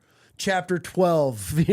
This is where I was at this stage in my life. This is how I was able to overcome X, Y, and Z. This is what got me through this. This is how I corrected my mistakes in this chapter. So in a way, everyone's mentoring everyone. Yes. Do you want to hear something crazy? Will you put it in perspective for me? Is when you said men need purpose, what's really crazy, and I've noticed this with you, so that's why I can attest to this, is purpose from a man has always been, go way back in time, regardless of what you believe in, way back in time, to provide, right? Let's call it for what it is. What is providing? Some people will be like, I want to make sure my family has everything they need. One man's going to say, I want to make sure that we have our bills paid and an abundance of things. And one guy says, I want to give my wife and kids the life I never got, right? That's what providing naturally feels like. Now, on my end of it, it's your wife, your handler, always with you with every dream that you want to go on next, right? What's really crazy is the full circle of what purpose and providing really is. Your purpose is to provide, and the true providing for a family is safety and security. Yeah. And in order for a wife and children to ever feel secure, that man, what he is and what he's doing is what is going to provide the security. And then it's this crazy domino effect. For sure. It's not always financial. Let me be clear. Money pays the bills. I get it. There's debt. There's all these factors. Don't come for me. All I'm saying is true providing is your purpose. And that is the security that you bring your family, and that leadership, and being one with the creator that did it. And that's how us as wives, no matter what anybody says, that's where we get our security, is when you're good. And if you're good and that dude's good and the other dude's good, like, the houses are good. Then you have the, you know what I mean? Like, harmony. That was a big thing for me. And I think we I don't know where it got disconnected as far as the purpose of a husband in a home is to provide, right? To provide. Everyone thinks financial. Financially, dude, I have all this pressure. I got to provide. I understand that, obviously, like you said, that finances are what keep a home going. Yep. But we get so fixated on that. When our children, they don't know. They don't know that you're stressing on this, and this is weighing on you here. This is where it took me a long time. Yes, okay, I'm at work, I'm stressed out, bills are tight, money's tight. But it was that disconnecting from that, walking in the front door and picking up the next piece of the purpose puzzle. Be like, okay, my kids need me now. They need their father. They need to be heard. They just want the attention. And that's where I love helping these guys realize When you step through that threshold of your home, it's a new purpose. We have, as a man, we hold this is where the weight, we have so many purposes, right? And I got to provide, I got it. But then when those start weighing on each other, we put the quality time to the back burner. We put that individual kid time to the backside. And so then it just becomes fixated on work and the bills. And then we start struggling. And then it's just this And then you snowball. detach further from your family. And then you're detaching because now you're chasing this purpose that we think is a man, when in reality, I'm sure if you just sat with your wife and she'd be like, honey, I just want you happy. Here's what's crazy. How many men, realistically, if I were to ask you, is there a price on having a sound mind as a man? It's like priceless, right? Yeah, there's no price on that. How many dudes listening just want to, it's the power of a sound mind. Just to be able to think clear, calculated, serenity, courage, wisdom. You have all this stuff, and that is that purpose. And you have someone giving you that purpose. I only got that when I got closer to God, or got back closer with God. That's my whole point. That's that power of that sound mind that every man wants. Because normally the purpose, I got to provide, pulls me detached from my family. What happens when the head of household crumbles? We all do. That we're just pillars in your family. Like, you know what I mean? Important pillars. I'm not minimizing that. For sure. But that power of a sound mind that only he can give you, and he gives you that purpose. And we all of us, just targeted different, walk with that lack of purpose. And it comes from, I feel, on the men's side, because I lived with it with you, is if I know I'm in a good place because you're in a good place, because I match your energy and I feel it, we're in tune with each other. And let me be clear, when I say energy, I'm not talking rocks and shit, okay? I'm spiritual energy. I know that you're not in a good place and you're chasing something that you weren't told to chase. And that's the misconception. Yeah. Is if every man just kind of realigned with, okay, does my wife feel secure with me? And I'm not just talking financially, physically, mentally, emotionally. I know in some of our rough patches that we went through, I was not as close with you emotionally as I am now. Oh, absolutely not. That's how I know. Mm-hmm. And now I can't get away with shit. Nothing. Man, I walked through the door. What's wrong? I just know. And then you try to tell me some dumb shit that nothing's wrong with. It's insulting. It's insulting to me. What's wrong? What's wrong? What's so crazy, though, is just seeing the full circle on, it's all about perspective. And it took forever for you to shift your perspective. And I just... That was huge. That was huge. You hear these guys, you hear people talk about these motivational speakers and all this other stuff, talk about, your perspective on things. And you get sucked into this fake world, especially with social media. And I think one of the things that helped me realize what I truly had, and to take a different look on, of a perspective look on what I have, excuse me, what I have built and created,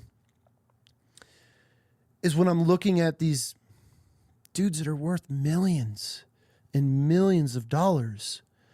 They have everything that I would just... Please, God, please. I just want crumbs. Just give me crumbs of this, and I don't even need what they... But then I meet these guys, and then I get to know them, and fucking dude's got a fucking $4 million home. He's got a Lambo, a Ford Raptor, got this, got that. I'm sitting there, I'm like... Then you get to know him. I'm like, this dude's miserable as fuck. This dude's kids didn't even walked in the house and didn't even acknowledge him. His wife's been in the house for 2 hours. I saw her walk by one time. I didn't even said a word. I'm sitting there going, what? I'm chasing money? This guy has everything. This guy has sat across me, has everything that I would kill to have. But I would not trade fucking shoes with him for a second. So then I start thinking, okay, like, truly money does not. Money buys happiness. Money cannot buy. I just lost the word I was going to say. Wealth. Happiness is temporary. Joy is eternal. That's the way I look at it. And that's it. And so I'm sitting here looking at these guys, and he's got everything I want. And it's like, well, he's not happy. Oh, this guy's worth, oh, look at all the businesses. He just sold a company for $50 million. Miserable. Look at this, miserable. And I'm sitting here like, well, if I had all they had, am I still going to be miserable? So then I really had to take a step back and start thinking, okay, God, we're going to have this conversation. I'm supposed to lean on you right now.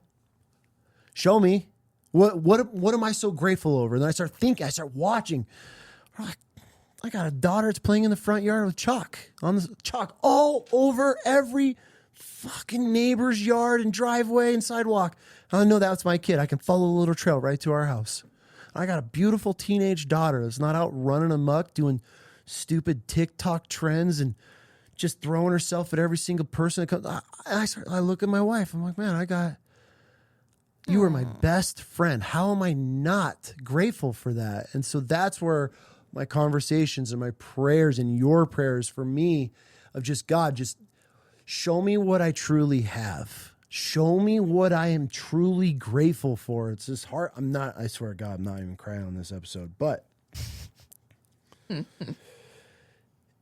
there's so much joy and I'd be angry. Why am I angry at this? Why am I in my house and I'm building businesses with my kids, building a relationship with my wife? Why am I fucking irritated over this? Over something that's so minute that we could just put away or correct or pick up and then the problem's done. But then I started to fester on this shit. And that's just when I was not connected with God. I still have my relapses and I'm not perfect by any means. But that's where I really started the process. Okay, I know so many people that have everything that I would kill to have, and none of them are happy. And it all came down to my perspective on what I have, my joy, my fulfillment of, okay, I got healthy kids, check. I got a best friend as my wife, check. I got food in my fridge, check. Bills are paid, check. Okay, what? I want to chase the guy. I want to be him. And he's miserable. He's more miserable than I am. He's got everything. I think social media, and that's where it comes down to. And you scroll and you see these dudes, and I'm like, fucking look at it. You know what? A lot of it was early days of the podcast. Well, dude, it has this. Social media paints this lie that if you're not where this video you're watching, if you're not at that level, you're behind. Yeah. And I do want to state for those listening, especially the men, you and I have had this conversation, is my testimony. I look at Christianity very unique. I feel that most people aren't going to question God when things are good. No. They question God when things are bad. And the kindling of when your faith skyrockets is through doubt.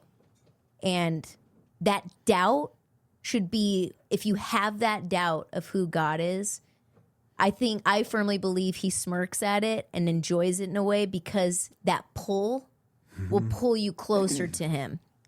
I lived it, like, you know what I mean? And I see it in you, and I could recognize it. And when you doubt and you struggle with questioning, why is this happening to me, or why is this not happening to me, this whole entire thing, it's why seek and you will find, right? And it's that kindling that pulls you closer to faith. Mm-hmm. And everything stems from it. Everything. If your marriage is shit, I firmly believe there is a root of faith that has yet to be watered. Because once you do, shit blossoms from there. Absolutely. And especially with you, and I find it so fascinating, and I want the world to hear this from me, and I know I'm biased because I'm your wife, but when you told me you wanted to start this community, I'm like, what are you going to do in it? Like, you know what I mean? You get like, what does it entail? And what's really fascinating is I'll catch you smirking, smiling, laughing, and reading more than I've ever seen you read, write, spell, ever. Oh my God. And when you tell me that there's men in there telling a story or a similar story, from what you've painted with me, what makes it really unique is the fact that I want the world to hear this. You are the most realist, honest, sometimes too honest with zero tact person in the world, in my world. And a lot of people can learn from that. And my favorite part is you don't claim to have it all figured out. Hey, I was doing this wrong for this amount of time. I learned the right way or doing a way that made it better by doing this. Yeah. Let me know how it goes. Oh, that didn't, what worked for you? Dope. Share that. That's what makes this cool and why it had my support, because I think a lot of men have this facade that they should be and act a certain way and be at a certain place in their life, and that provide, when they have to remember, okay, my purpose, if I have a family, my purpose is to not just give them financial gain. My purpose is to give them that security, that they feel safe around me, that dad is safe, that dad's a safe place, but I could fuck shit up if shit needs to be. You know what I mean? Like, what do you always say what is the saying that you always learn how to be dangerous, but in the right way? You've told us, always be dangerous, but be able to control that danger. It's the ones who don't know how to control it, who are just violent, that choose the violence. And violence is more than just an action. It's the rage that you bring home, the anger, the ill will, the jealousy, the envy, the wanting to keep up with the Joneses. Like, this podcast has ran out of our home. Our life is literally wild chaos. We have a bakery downstairs. Our daughter runs the podcast. We have a garden that goes full bloom, real estate. You have Bam Nation now. Keiki has 8 different side gigs I lose track of sometimes and feel like I need to start an LLC for her or something. She's a little serial entrepreneur already. Bro, yeah. we gotta slow her down a little bit. I just want my message by coming on after Christy is, I am not special. I don't claim to be special. There's nothing that I am doing that you can't try to do. Yeah. And everything in life, do it with intentionality and selflessness. It pays off. And die to yourself every day. And then pray without ceasing. That's a whole other conversation. So it's, your family is your legacy.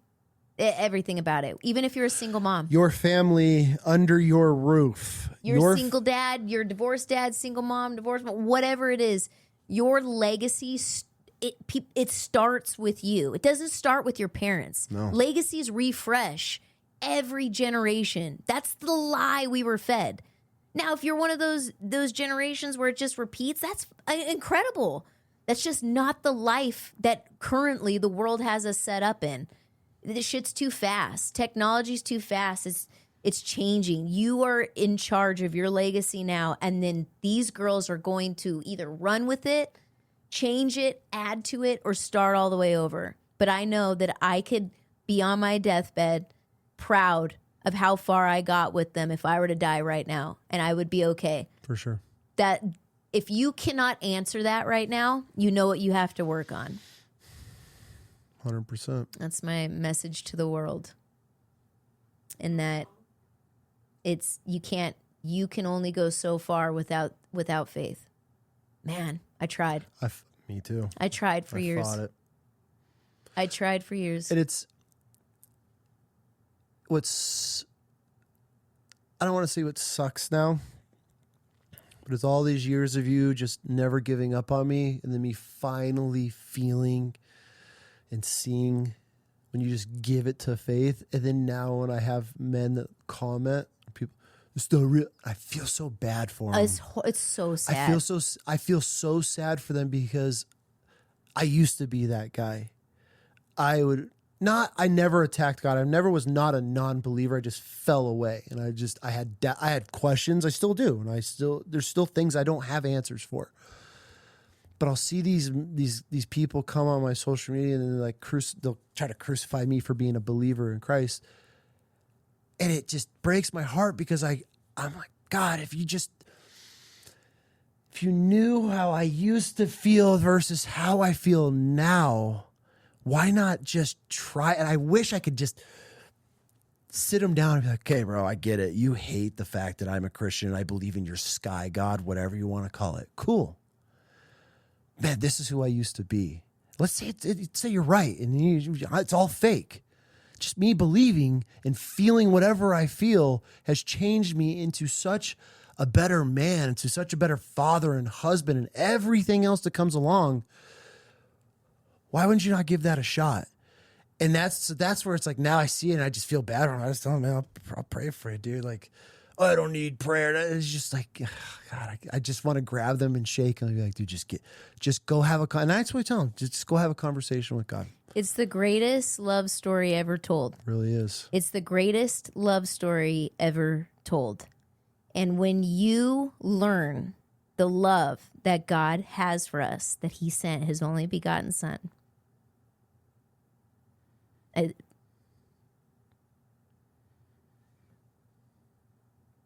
when you learn the greatest love story ever told,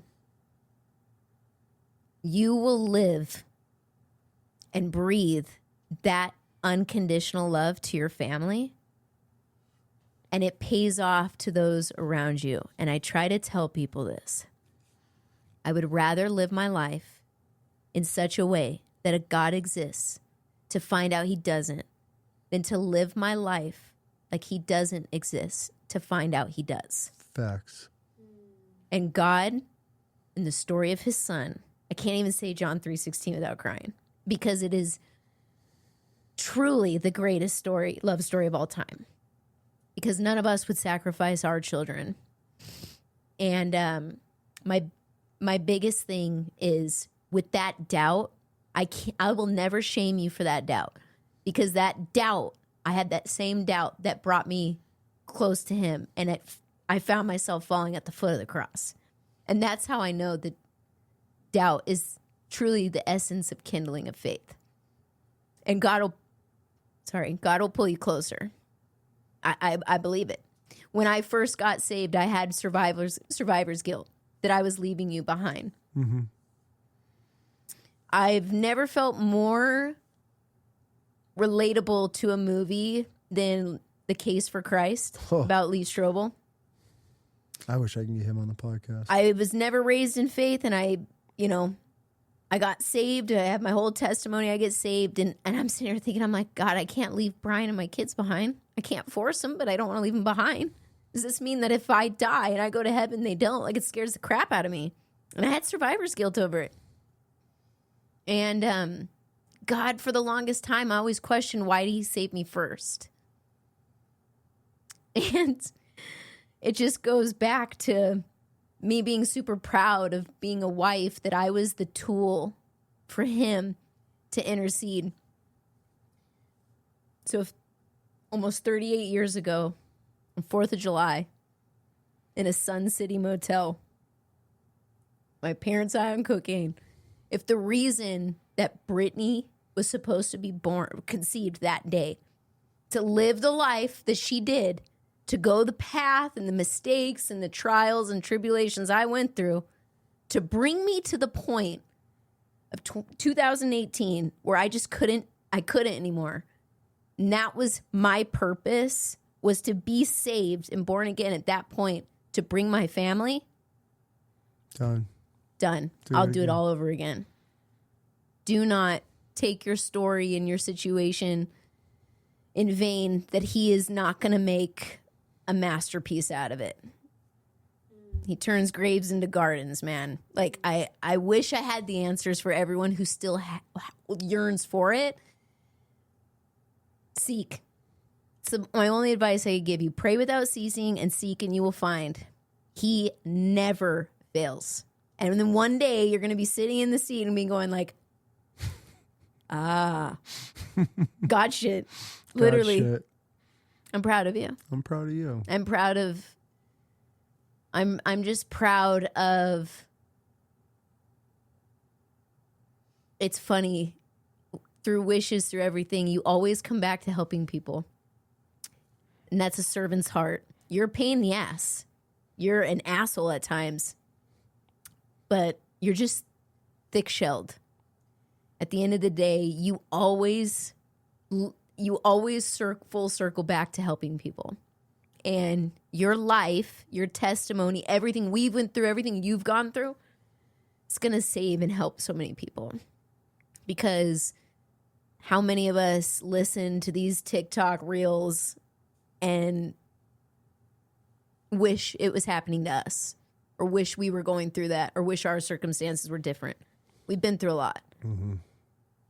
Everything that you can imagine, and we made it through.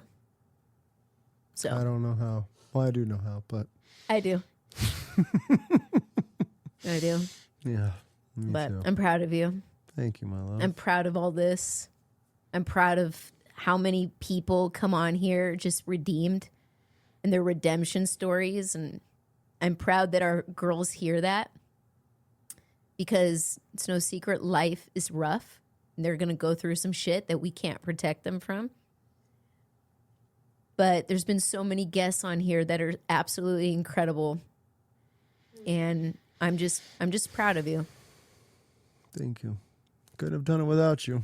Shit. Or That's God. for sure.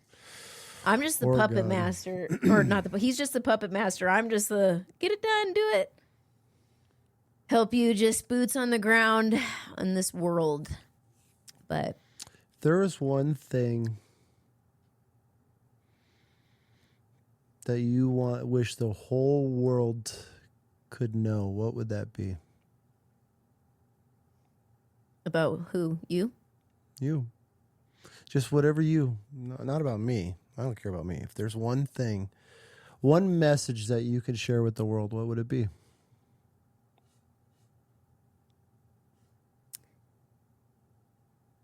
That Jesus does heal. That he is the living God. And that he has saved me more times than I could even count. And if you are struggling with that identity and that lostness, I know what it feels like to sit in the dark. And you're not alone in it. You and I both know my testimony and how, for the longest time, us that go through shit think that our shit is not comparable to others. I never went to war. I don't know what combat looks like. I'm not a cop. I don't know what domestic terror looks like and what people can do to people. It's true. I don't know that. But I have been in some really dark places, and I know a lot of women know what that feels like, and we feel like it's inadequate. But my message to the world is that dark doesn't have shades. It's either black or white. And when you're sitting in that dark place, you're sitting with other people, and when you can't even look at where your hand is, my biggest advice is Jesus is with you, and he feels it, and he knows it. He lived it. And even if you're mad at him, doubt him, never leaves you, all you got to do is reach back. That's all you have to do. I was going to show the picture of my home screen as my reminder. Do it. She's had this home screen, let's preface, years. I have to clear all my notifications. Let me focus on it. This is my reminder. Went black. One more time.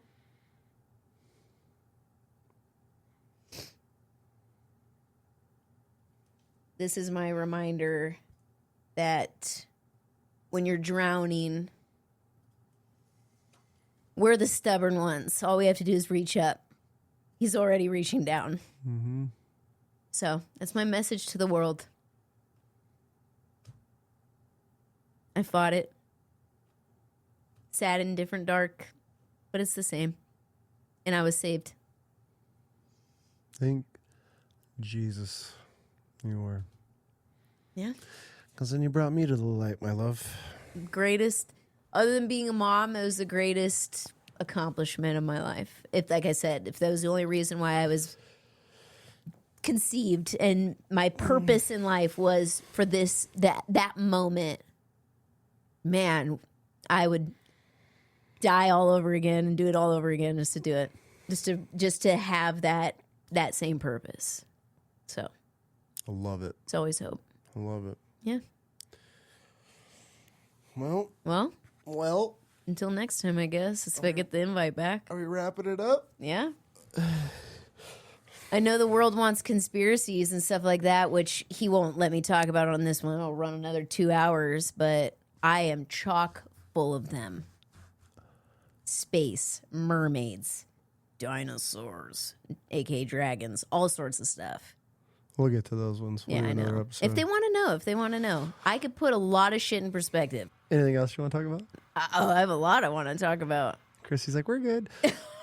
All right, my love. Thank you for having me on We'll again. do it again. Thank you for... That's if I'm invited. Yeah. Always invited. But thank you for everything you have done for me, for this family. Thanks for being my ride or die. Thanks for sticking with me all the years that I put you through a bunch of shit. You're welcome. I'm fully convinced God made me, so just kidding. I'm just kidding. No, I would, like I said, I'd do it all over again. You were worth it. You were worth it. We were worth it. Yeah. It's, oh man, trust the process with all of it. I love you. I'm proud of you. Okay. Yay. Oh, wait. You messed it all up, dude. Watch your head.